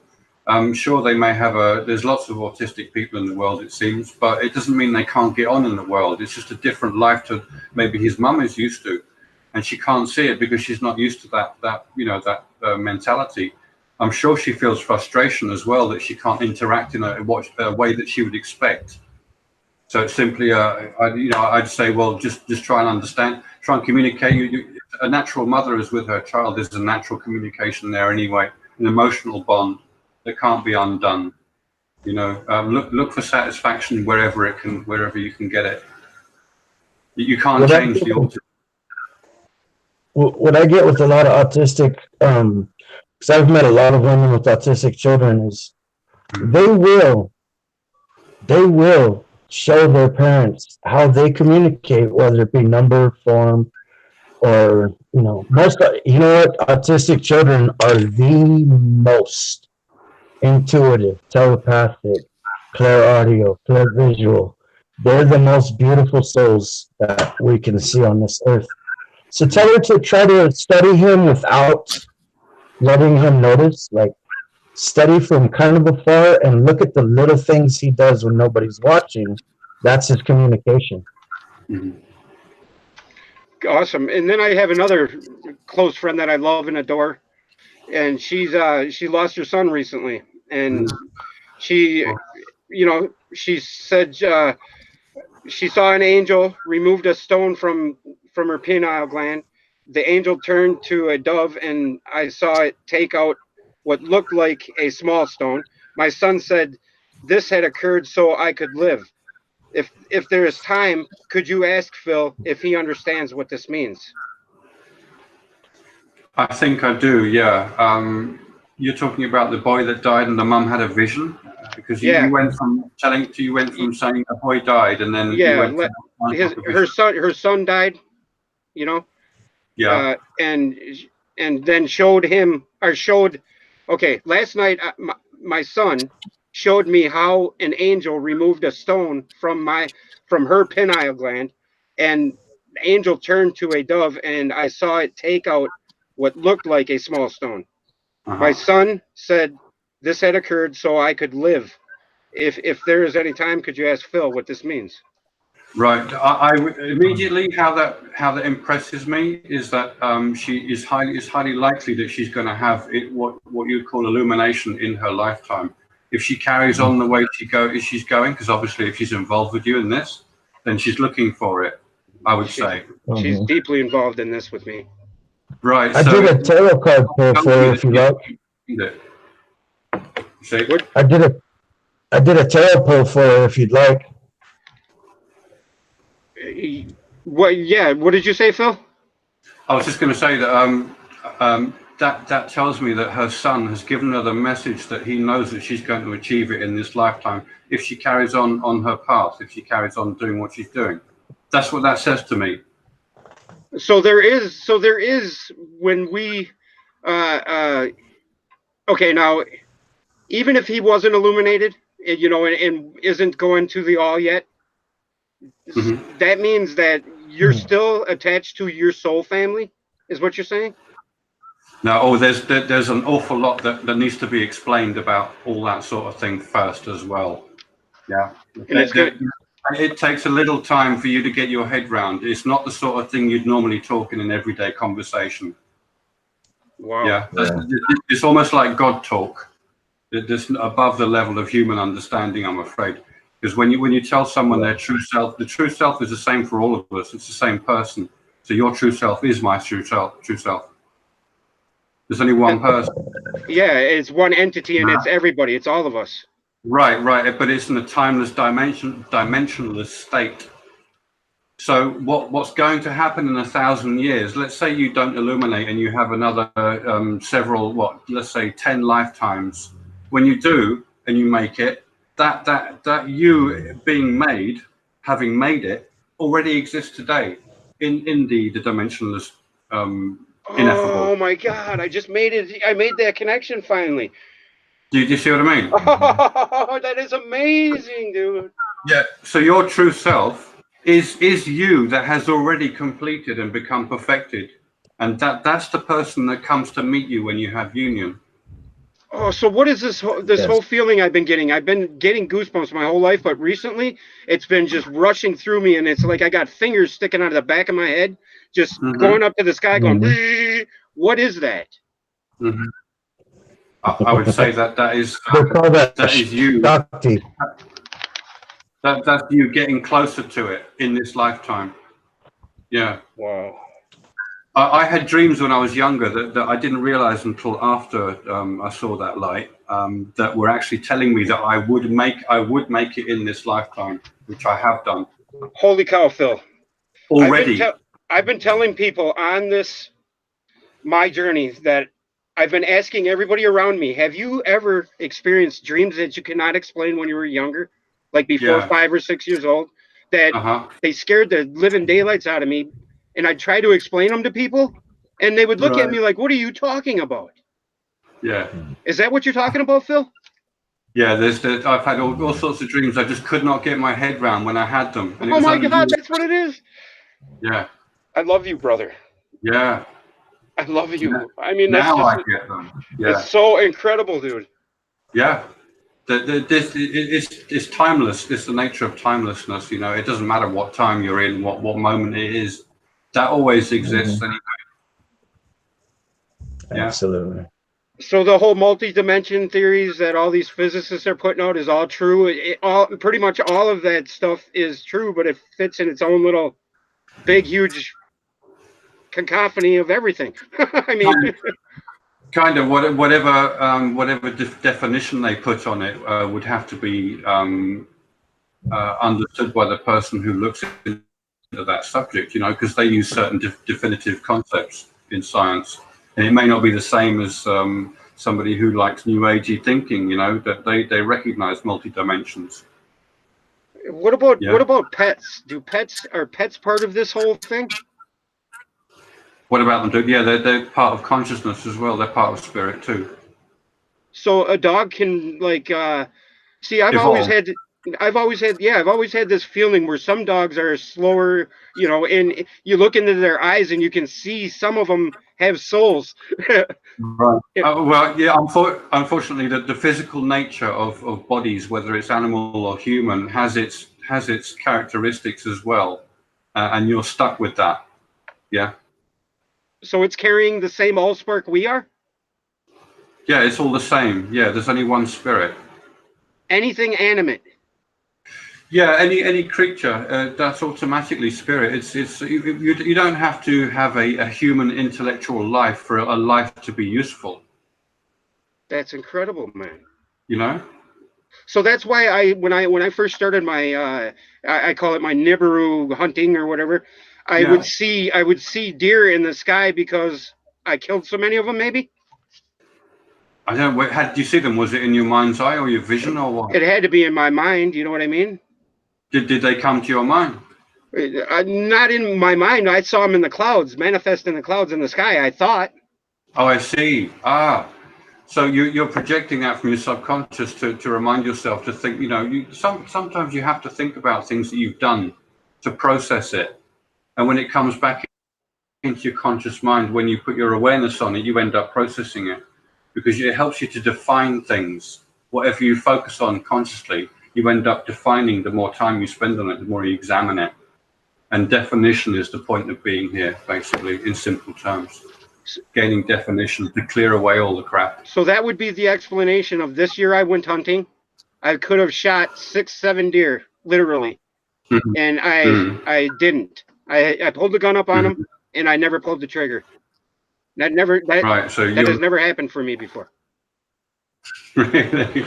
Right. Well, then I'd say you're transforming. You know. That's incredible. I suspected that, and you know my not wanting to eat meat. By the way, it's 5:30 today, and I have not eaten all day. What is your take on fasting? Fasting. I fast sometimes, yeah, on purpose because it cleans your blood. It really does. It cleans your body. Yeah, your body self cleans itself. So if you stop eating for a day, your body goes into self-clean mode. So your blood gets cleaner.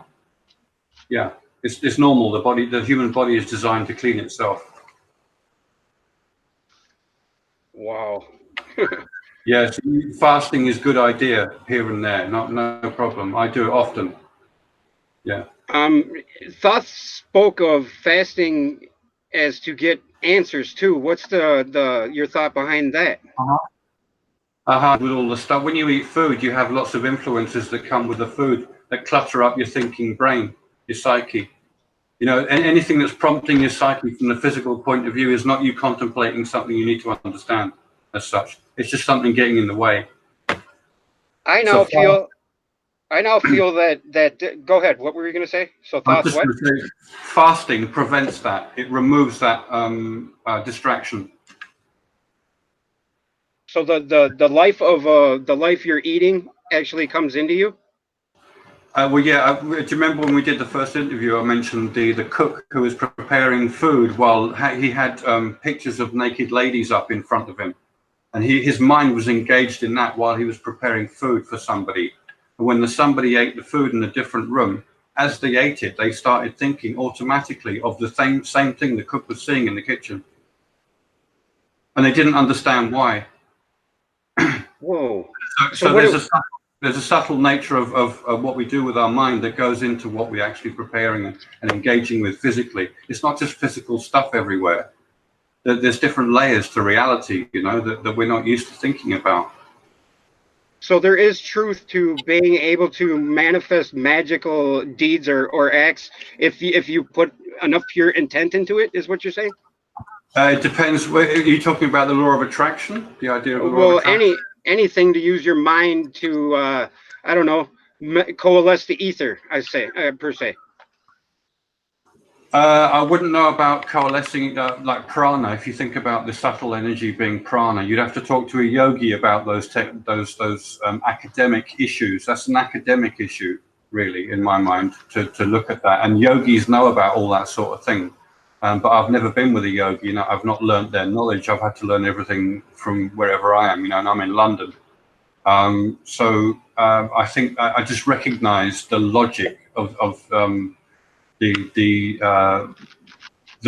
gross to the subtle in physical reality that we experience. There are many things in the subtle that we're not used to thinking about, and we haven't categorized yet, but they do exist, you know, and they come out in certain ways. You can see them come out in certain ways, like this cook who prepares food while he's thinking about something. The thoughts you are having get involved in the activities you are doing somehow. That's incredible.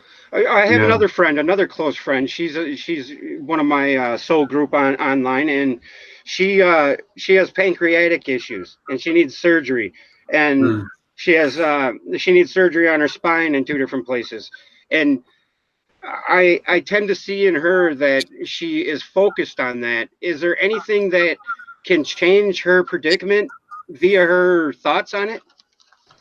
What you mean? Can she heal herself?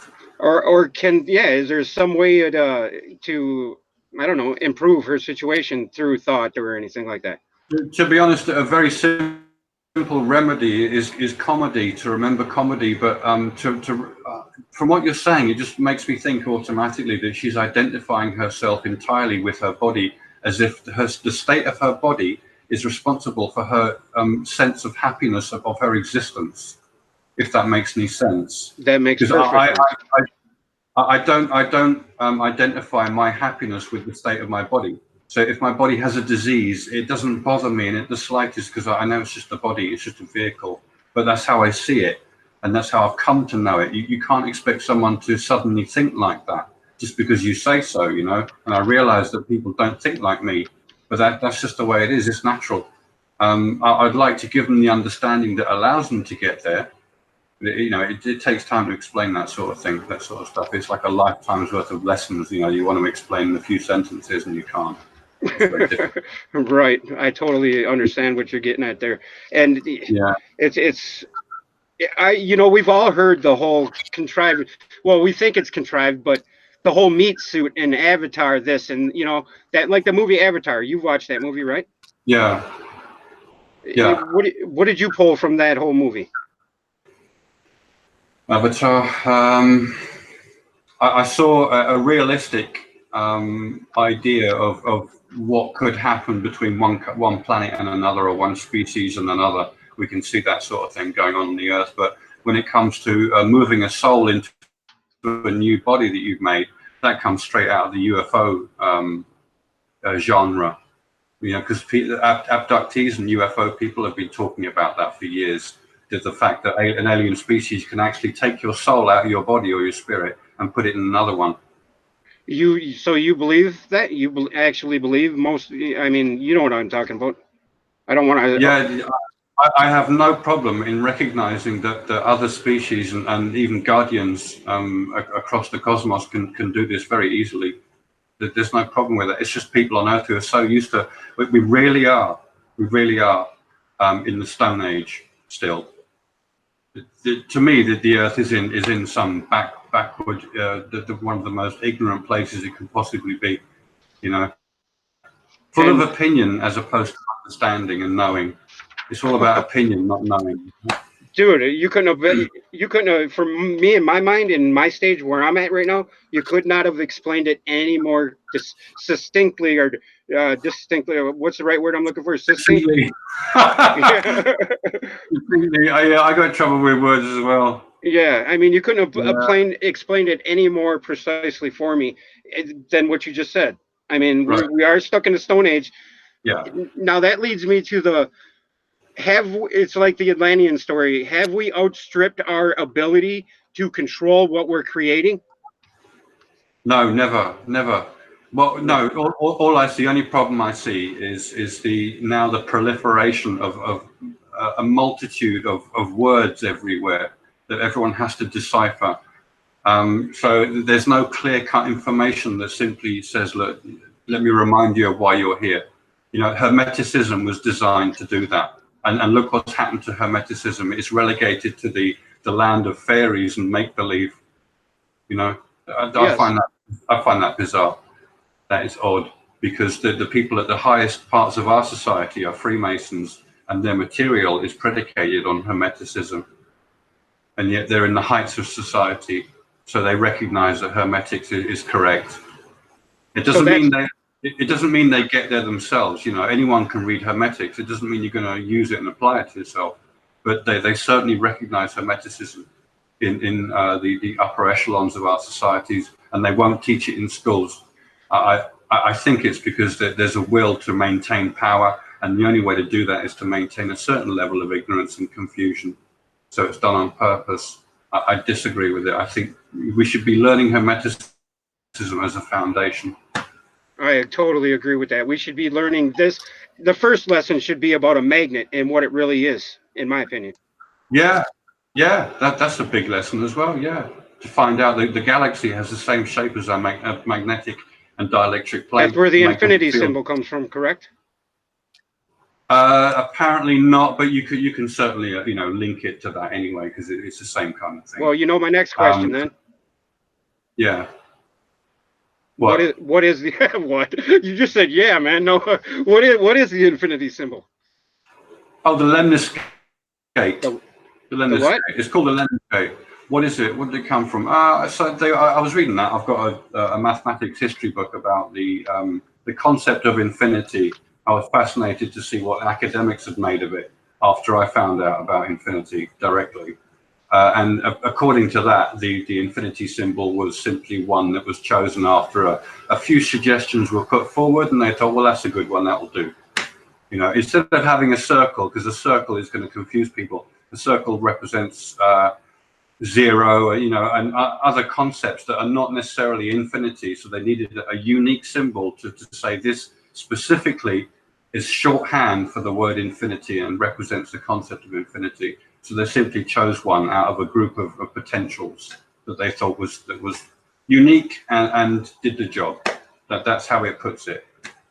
Could that be the marriage between infinity and duality, maybe, because there's two circles? You can see, you can read all these things into it, no problem, and it will automatically inherently contain those issues in it because of the manner in which it's drawn. It was drawn to represent, you know, the concept of infinity without using the circle symbol, because that's already been used.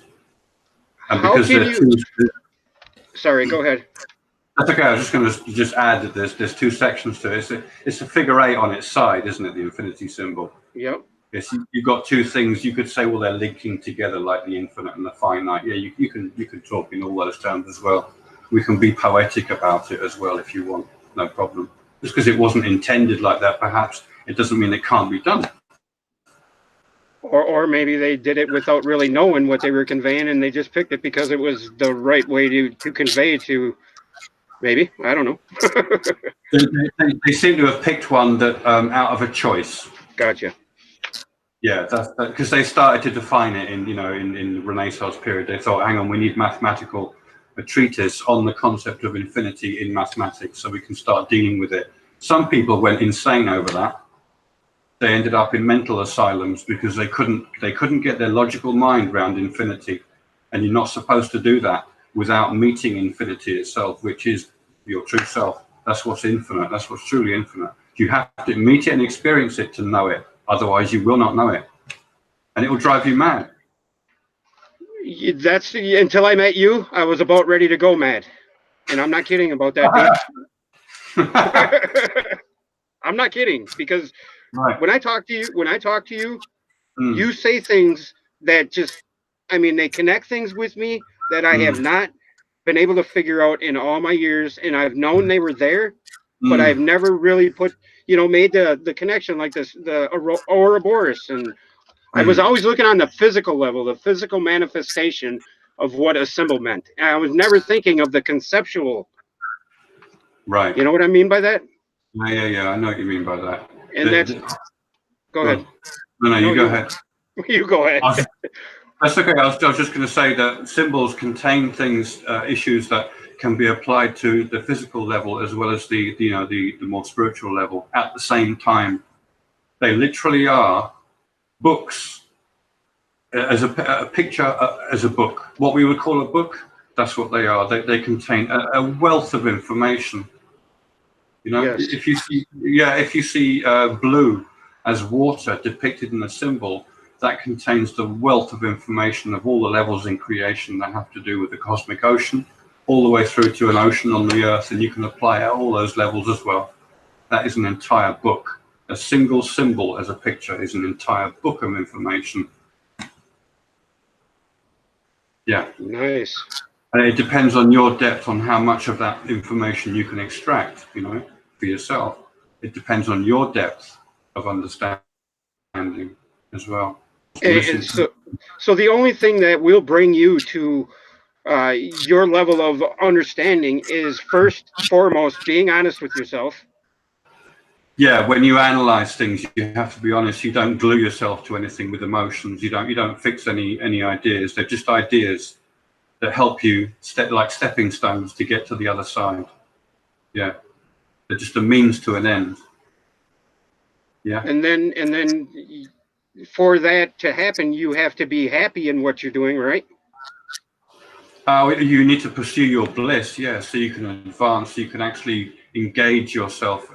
When you're happy to engage yourself in you know, analyzing this and figuring this out, and the enjoyment of engaging with life just automatically does that, because you automatically learn from your experiences. If you have a decent enough awareness to do that, most people do. You know, most people are not oblivious to what happens to them. They end up thinking about it, even if it's last thing at night as they're going to sleep. They'll remember, oh yeah, that happened today. I didn't think about it yet. Now let me think about it. Oh yeah, it happened because of this, and you start to understand why things happen the way they do. You know, it's the analysis of regular life that leads you to illumination. It's not necessarily the analysis. You don't have to. If you read my book on the subject, it doesn't automatically mean you will get there yourself. You have to apply the understanding to yourself, then you'll get there. Yeah. I wrote that book on purpose the way it is written, to give people enough information so that they can make it themselves. What do you say to a guy like me that feels too anxious, too restless to sit in it, read a book? Oh, I see.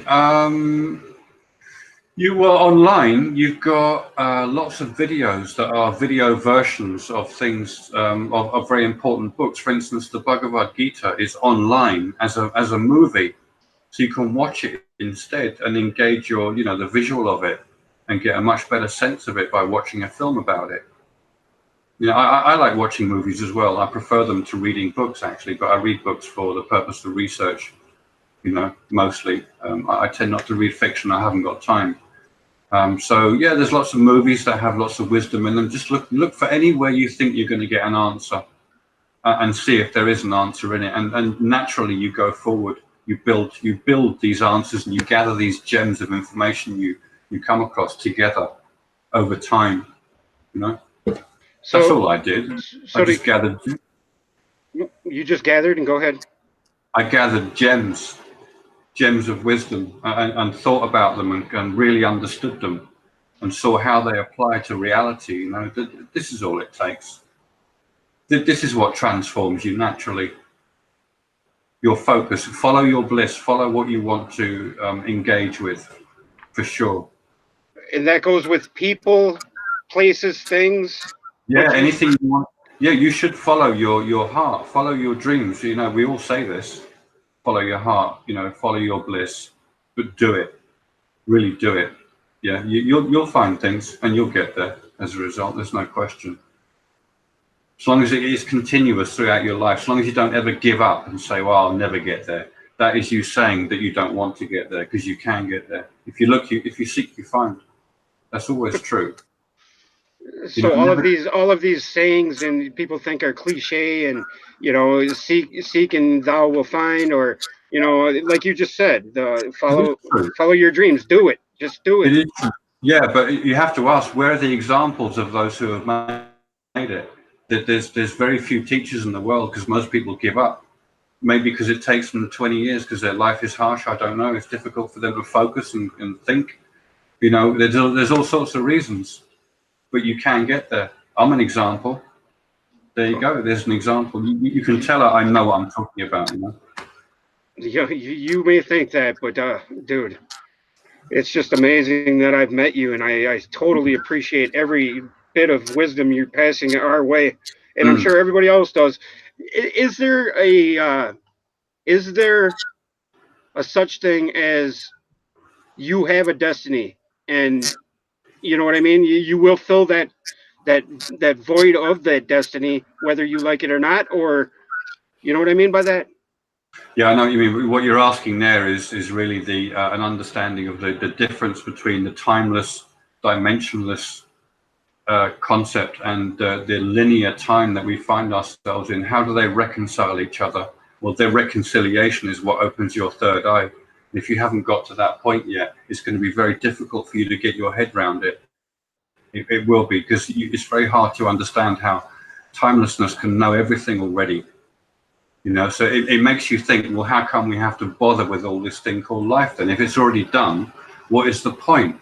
And yeah, it's only done because we've gone through life and done it. It just so happens to be timeless.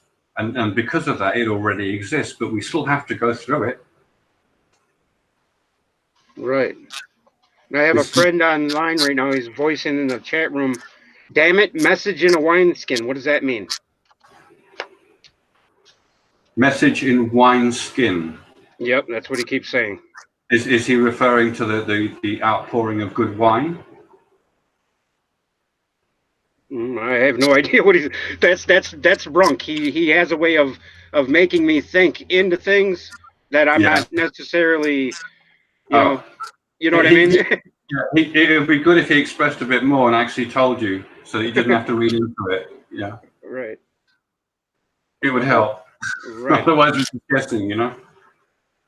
Yeah, and anybody else have any questions? Because we're about to wrap it up. Look, I don't want to hold Phil here all night, but it looks like he's willing to sit here for weeks if we want him to.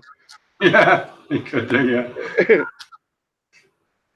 Any questions? But yeah, I have a couple of questions. Okay, now they're gonna. I don't want you to feel like I'm attacking you or anything. Okay. No, Why now? Back when you were debunking Billy Meyer's UFO thing, what drove you to do that, and what person were you then, as opposed to, or as compared to you are now, and what was the, you know what I mean? You know my question. You know what I'm getting at here. I do. Yeah. Right. I was actually prompted to do that. I recognised that particular case was being promoted, and I thought, hasn't anyone and done, because it's supposed to be an easily reproducible hoax? Has nobody done that in the last 20 years? This was in 2009. Yeah. So I looked around and I realized there was a group in California who had tried to do that, but they'd done a job of it that wasn't good enough to actually determine whether it was a hoax or not, or if they couldn't reproduce it, that the people promoting it were using it as an excuse to suggest that it's not a hoax. And yet, when I listened to the guy speaking, I realized that he had some truth, but most of what he was saying was his own personal opinion on metaphysical issues. And I already knew what I thought was a better understanding than him. Even though he was older than me, I'm not trying to brag about myself. I'm just very, very precise. I like precision, and I like getting things right and testing them to the max, especially myself. And I just thought it would be a good idea to put that case to bed by testing it. So I tested it by reproducing it and giving it to the investigations group in California. And I did it without any thought for anything to come back to me. I wasn't looking for money. I didn't do it for the reward. I did it purely as what you might call a scientific investigation, to see if any of this stuff can be reproduced as it is, as it exists. And as I did that, I found out how he created his movies. Because when you find a technique that reproduces his movie, you can answer all the questions of why the movie looks like that and does what it does. So I felt like I fathomed the real nature of that particular case. And it has nothing to do with ufology in general. It's just that specific case. That's all. In so doing, I was basically engaging myself. This is my selfless nature coming out. Yeah, to me, that's my selfless nature. And having a go at Billy Meyer specifically is not saying that there are no aliens or cosmic gardeners or anything. I know full well about cosmic gardeners. You know, I know they exist and it's real, it's normal. But just because somebody says they're in touch with aliens and here's a few pictures, it doesn't make it so. And it's perfectly okay to say so, to say, I don't go along with you, I'm afraid, and I don't like the fact that you're doing that on purpose, because he seems to be doing it to make money and to get notoriety. And he says it's a spiritual message. Well, the only way to test a spiritual message is to apply it to yourself and see if it proves what it's supposed to do. That's Always prove things. Yeah. So when you see people being fooled, like there's a bunch of people online that are, speaking this or that, and it's in your heart of hearts, it's wrong. Yeah. What do you do about stuff like that? Do you just First of all, there's no need to worry about what other people think, because other people will always have a different opinion. You can't tell everybody what to think, so you have to realize that you can't.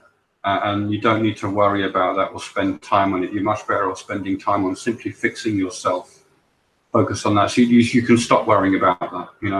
There's hundreds of thousands of people who think that we're about to die, crash into us, but that's not going to happen. So they're spending all their time thinking about that. Well, that's a waste of time then. They've wasted that time, that intellectual time. They could be using that time to focus on them, fixing themselves and getting a good understanding, which is the purpose of the book I wrote, because I've put 20 years of material understanding into that book so you can see it and vet it and start testing it. Well, Phil says this, so let me test that and see if that's really true. But now you've got something that's useful. If I give you bubble gum, all you're going to do is chew it and you're not going to get nutrition out of it, So decent information that's useful is thought of as food for the mind, food for the brain. I'm about ready to eat my shoe here, and you're talking about bubblegum and food.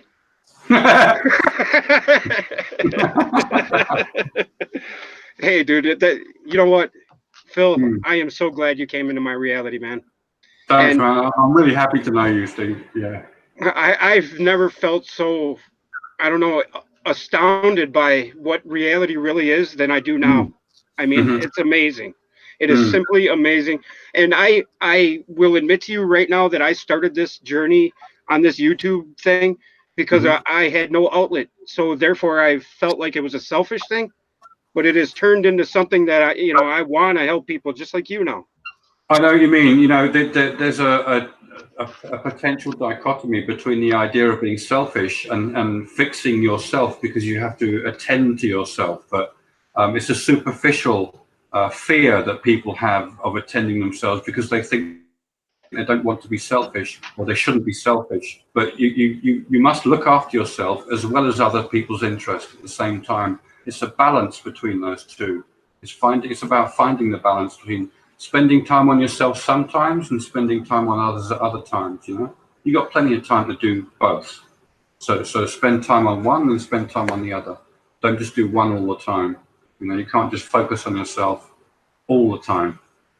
But don't ignore it at the same time. So it's about finding a balance between the two opposites of everything all the time, which is what you do with elimination anyway.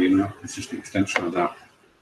What do you think? What do you say to the whole money system and why we're on that treadmill? Do you think it's or you think it's put forth in front of us or made us to live in that paradigm so we don't find our true selves? Do you think that's a deliberate action or?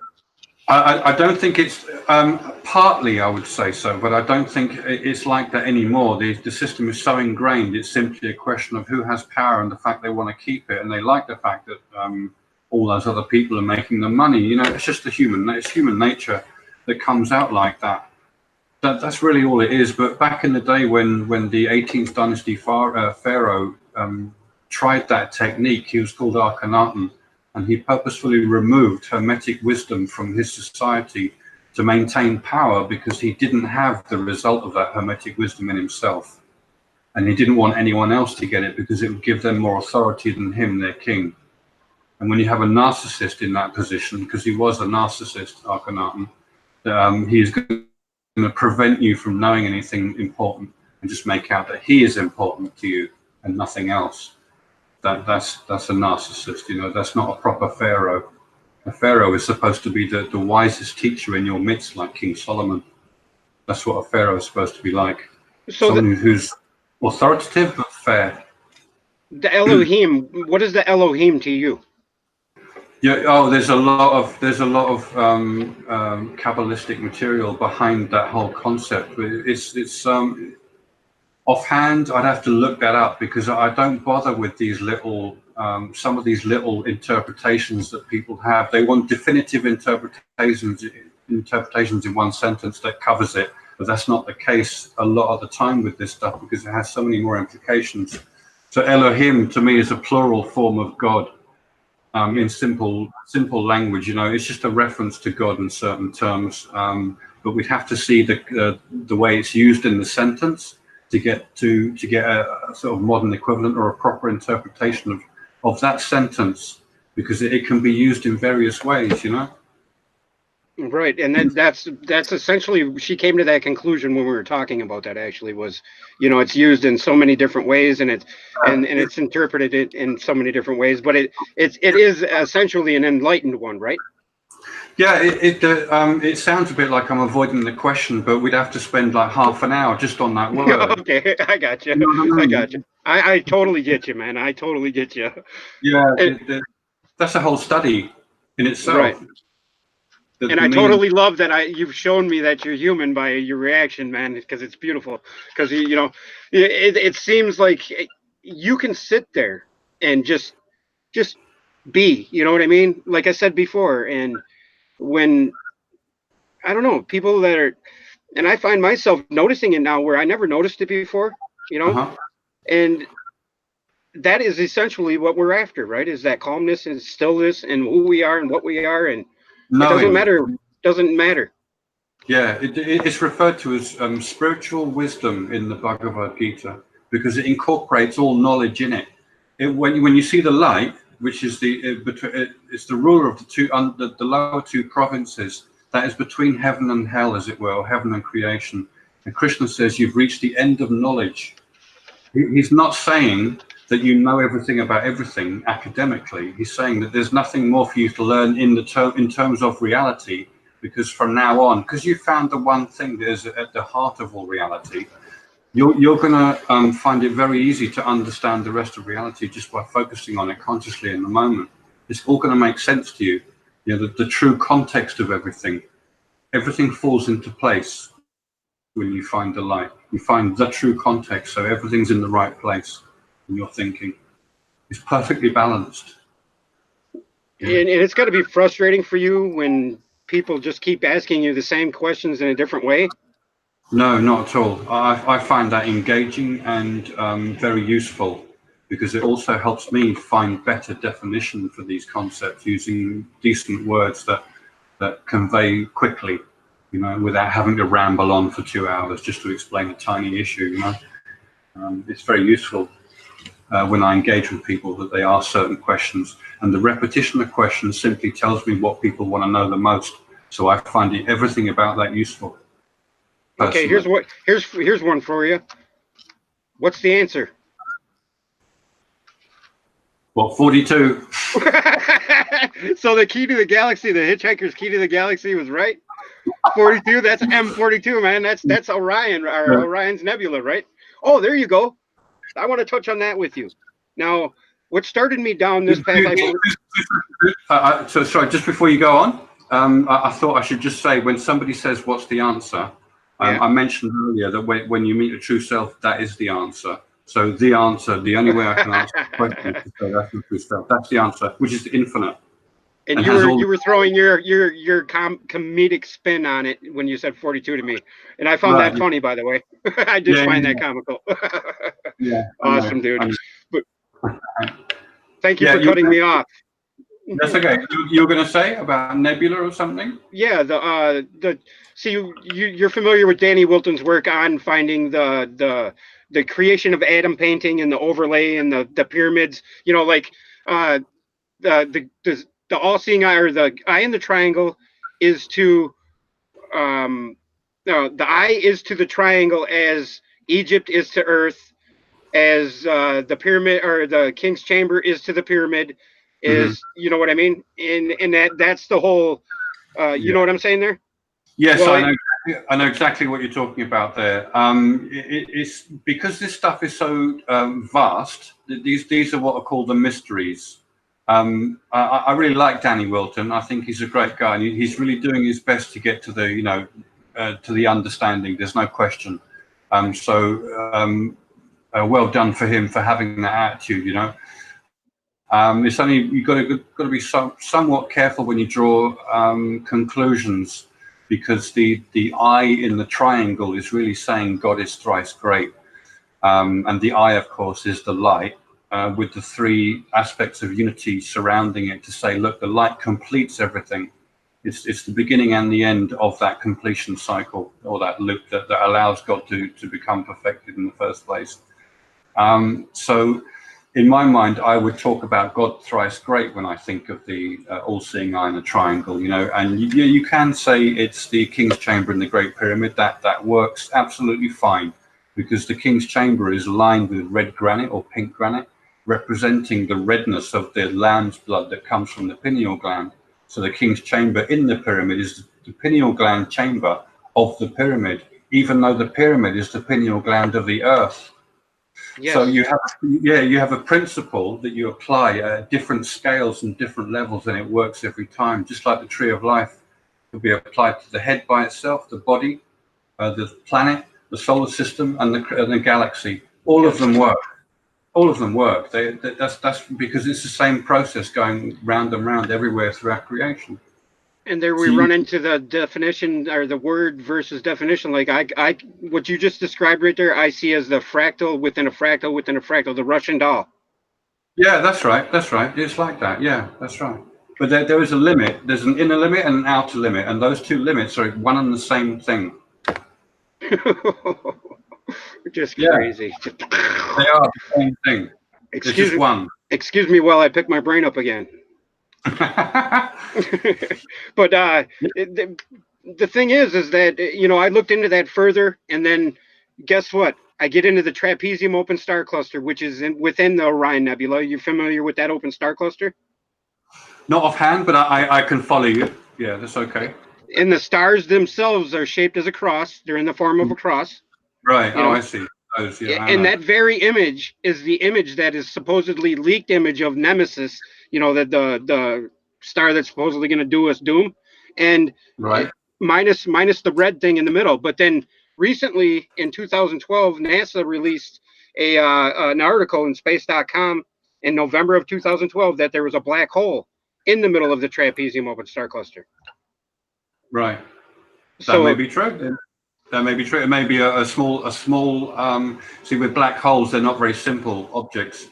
When you're talking about a singularity, with black holes in physics, you talk about how many solar masses they contain. Yeah, this one was 200, 200 solar masses. Right. So that's a different issue. That's a physical aspect to the issue of a black hole and the concept of what is going on there. In fact, I was reminding myself earlier, maybe to mention that a galaxy can be formed physically only, physically by itself, like a sun can be formed physically only. There doesn't have to be a spiritual impetus behind that for it to form or to come about.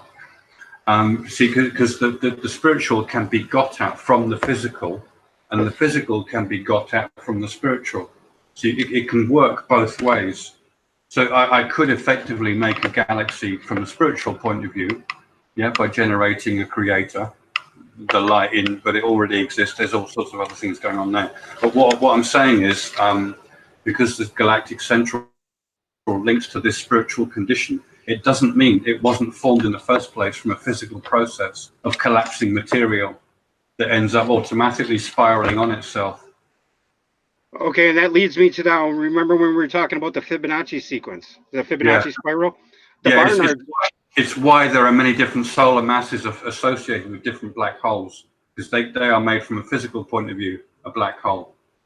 Gotcha. And then, but the Barnard's loop emanates from that very place I just told you, and Right. it's shaped as a Fibonacci, and there's a guy I've got a video on my channel in my playlist that he spent 25 years of his life researching the template of Giza, and that it's the template of the as above, it's the template of the stars, and he found out that particular Fibonacci sequence is a triple spiral, and certain stars like Regulus, Sirius, our planetary system, all are off of, and so what do you say to that? I mean, is that the physical manifestation of where we come from? I mean, is that, you know what I mean? Right. I wouldn't bother going on saying that. What I would say to you is that all of Hermetic science is contained in Egypt anyway. If you're looking at the three pyramids at Giza with the Sphinx, you are looking at a representation of the scene in the Duat, which is outer space as the underworld, with Sirius and Orion, mimicking your local position to the cloud of light when you see it, when you become illuminated. So Sirius is you in the underworld, looking in the near distance to the cloud represented by the constellation of Orion. That is the key to understanding Giza. You just made it. You made my whole freaking life right there, man, by telling me that, because I've been trying to wrap my mind around. So, oh my.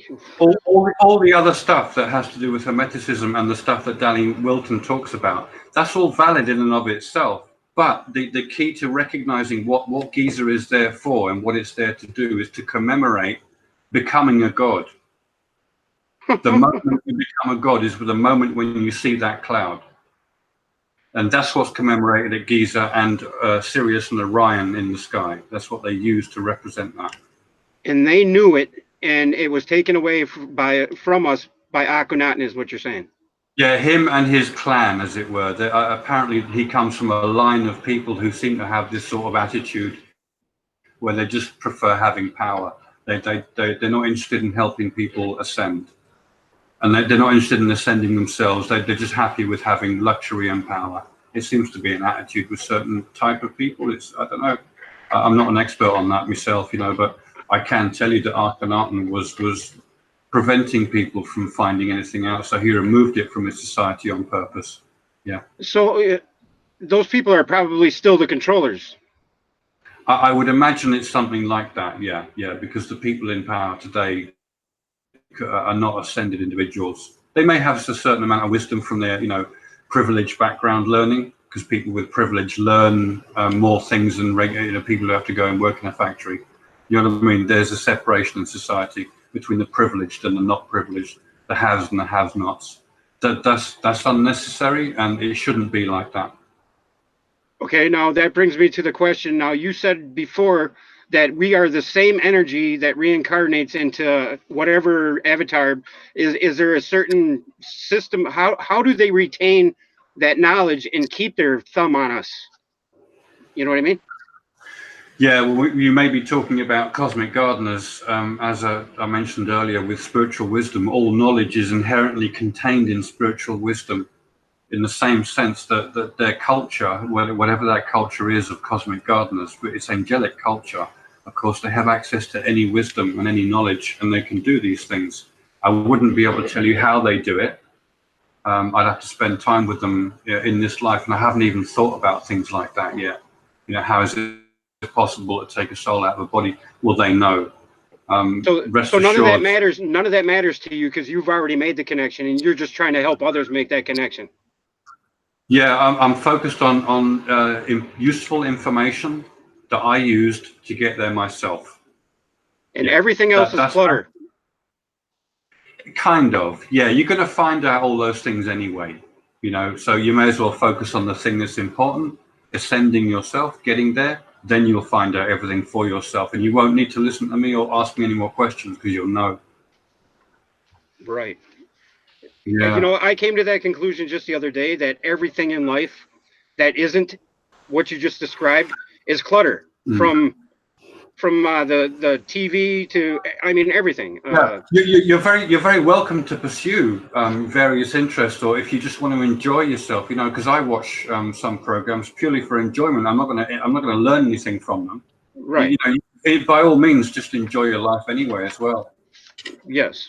You don't have to not do something just because it hasn't got incredible spiritual wisdom in it. You know what I mean? Not everything is about that. You know?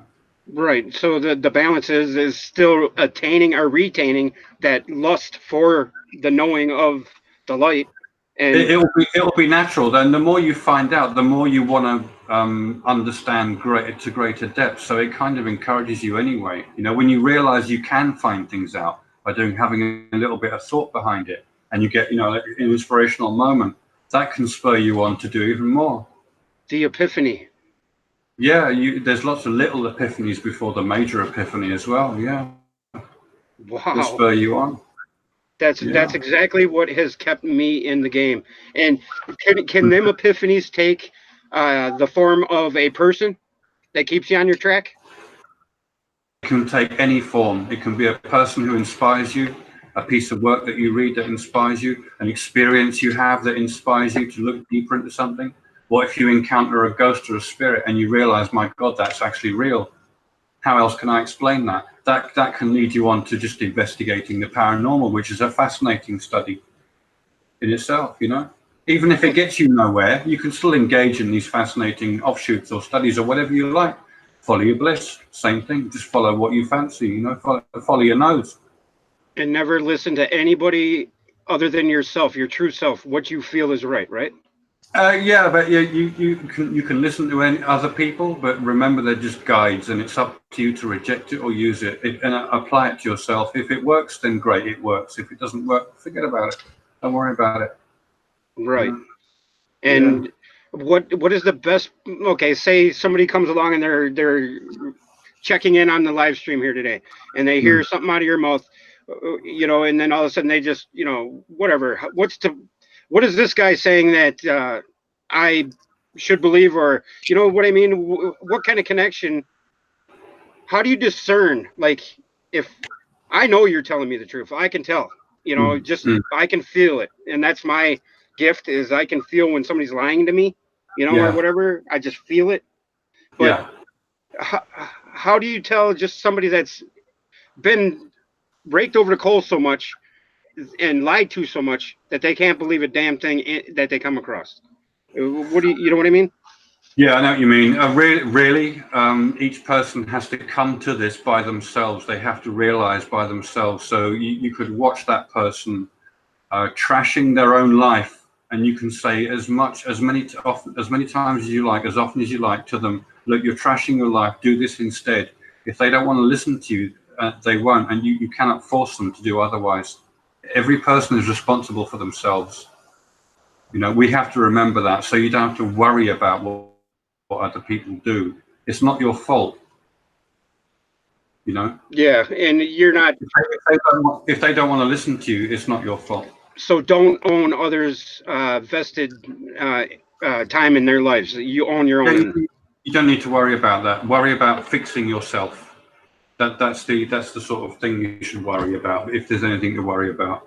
But there is nothing to worry about. Fixing yourself should be a natural, normal, progressive thing to do in your life anyway. Just out of self-respect, you know, have some self-respect and realize that there is a purpose for your existence. Phil, we've been going on for almost 3 hours, bro. Do you believe that? Yeah, that's the nature of this material, man. Dude, I cannot thank you enough, man. You That's know, right. whenever you're willing to come back on my show, I'm willing to sit here and talk to you, man. So Yeah, no problem. if it's tomorrow, if it's a week, 2 weeks, a month, you just tell me, and I will be right there. Just because I can feel that people are interested in this, and Yeah. you know, do you believe that when if one soul picks up on what you're saying, it's worth it? Yeah, it is, because they'll affect the people they come into contact with as well. This is like a chain reaction thing. The Yeah. paying it forward concept. Yeah, look at Bruce Lee. How many people are inspired by Bruce Lee? Thousands and thousands of people inspired by one person. Everybody talks about them all the time, and that's truly, in your physical sense, your legacy. But I mean, yeah, I love Bruce Lee. I couldn't recommend him strongly enough to anyone. You've got to check Bruce Lee out. Listen to what he's saying. The wisdom that comes out of him is astonishing. You got to throw aside the whole lip thing and the you know what I mean on the movies. Yeah, the dubbing on the Chinese films. Yeah. Yeah, that's right. But you don't need to do that even. He was interviewed in America because he lived in America, and those interviews are online. Yeah, on YouTube. They're on YouTube. Just check them out when he's being interviewed, talking about Taoism and how he became a martial artist, and that's what you need to look at. Yeah, him as he is without being in the film so much. Yes, he tapped into that, what we're talking about, the light, and used it in a physical manifestation, is what you're saying. He applied himself. He applied his wisdom that he learned to himself, and Nice. that's basically what you're doing. Yeah, proving it to yourself. Prove it. Yeah. Dude. All right.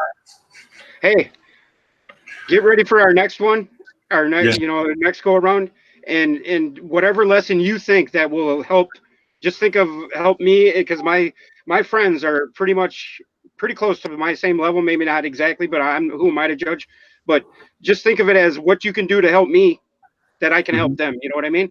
What message you and what should we do in the meantime to get closer to where you're at? Yeah. If it's understanding that is what you're looking for to understand, then you need information and the source of stuff or material to get your head around. You cannot make bricks without clay. In other words, that's a famous old saying. If you have no clay, you cannot make bricks. You cannot gain understanding without having something to wrap your head around to understand. Therefore, I would strongly recommend the first thing you do is check out the book that I wrote, because it's free. There's no need to buy it. I'm not saying anything new, so I didn't feel the need to put this on the market like that. There's nothing new. It's as old as the hills, because it's the truth that never changes. That's just freaking beautiful, man. but people have not had access to that as directly as that, apart from things like the Bhagavad Gita. So read my book. It's under my videos on YouTube to start with, and compare, because I mentioned specific authors in the book on purpose. Go and check them out in your own time and see what I'm talking about, and you will find out for yourself. It will all come together. That's going to be my next. As soon as I get off this interview with you, that's exactly what I'm going to do. I can give you a link, or you can steal the link under one of my videos and put it under your video if you want. Well, if you got the link on the top of your head, off the top of your head, just give me it, and I'll write it down, and then I'll type it in. The Dropbox links that I have to click on it and put online. Oh, okay, I got you. I got you. Yeah. Yeah, just send them to me, and then I'll edit the video, and I'll put them under the information, the description box. Okay, I'll email the link to you so you can use it. And then from now on, every video we do, it'll be part of the description right off the bat, so we don't have to go through this. You may as well. Yeah, it's the best information there that I think there is on this subject. That gets you there poignantly and focused, so you don't have to spend too much time questioning. It's you on a silver platter, because you still have to apply it, but it's useful information. Okay. Yeah, at least you got that. At least you got that. And is there any way that if somebody feels it in their heart to help you out, or are you selling anything? Do you have a book that you want to sell, or I don't want to attach money to this in any way, but you got to eat. I mean, is that how you support yourself? No, I work normally like a normal person. I just do normal stuff. Even though I wrote the book and put it on Amazon, I realized it's not a very popular subject, so there's no point in making everybody buy it, because I won't be making anything out of it anyway, so what's the point? And because everybody needs this information so badly, I thought it's much better just to let it out. I don't need to do. I can work for a living. It's not a problem. You know what I mean? You're beautiful, dude. Because you know what? That just is testament to what you've been preaching this whole time for the last 3 hours. You're not selling squat because you're not serving yourself. That's right. That's right. Man. That's exactly right. Man. So hey, anybody that thinks you're full of shit, think again and just watch our last statement. Listen to what I just said. He's not selling anything, and he's being selfless. So take it for face value at what it is, man. And thank you very much, Phil. Thank you. Pleasure. Thank you, Steve. I really enjoyed your time again, man. Thank you so I much. enjoyed You're you great. too, brother. And you know what? Yeah. You're my brother, and I love Yeah. you. I I really love do. you. Thank you, brother. Take Thanks, it easy, dude. man. You too, man. Take care.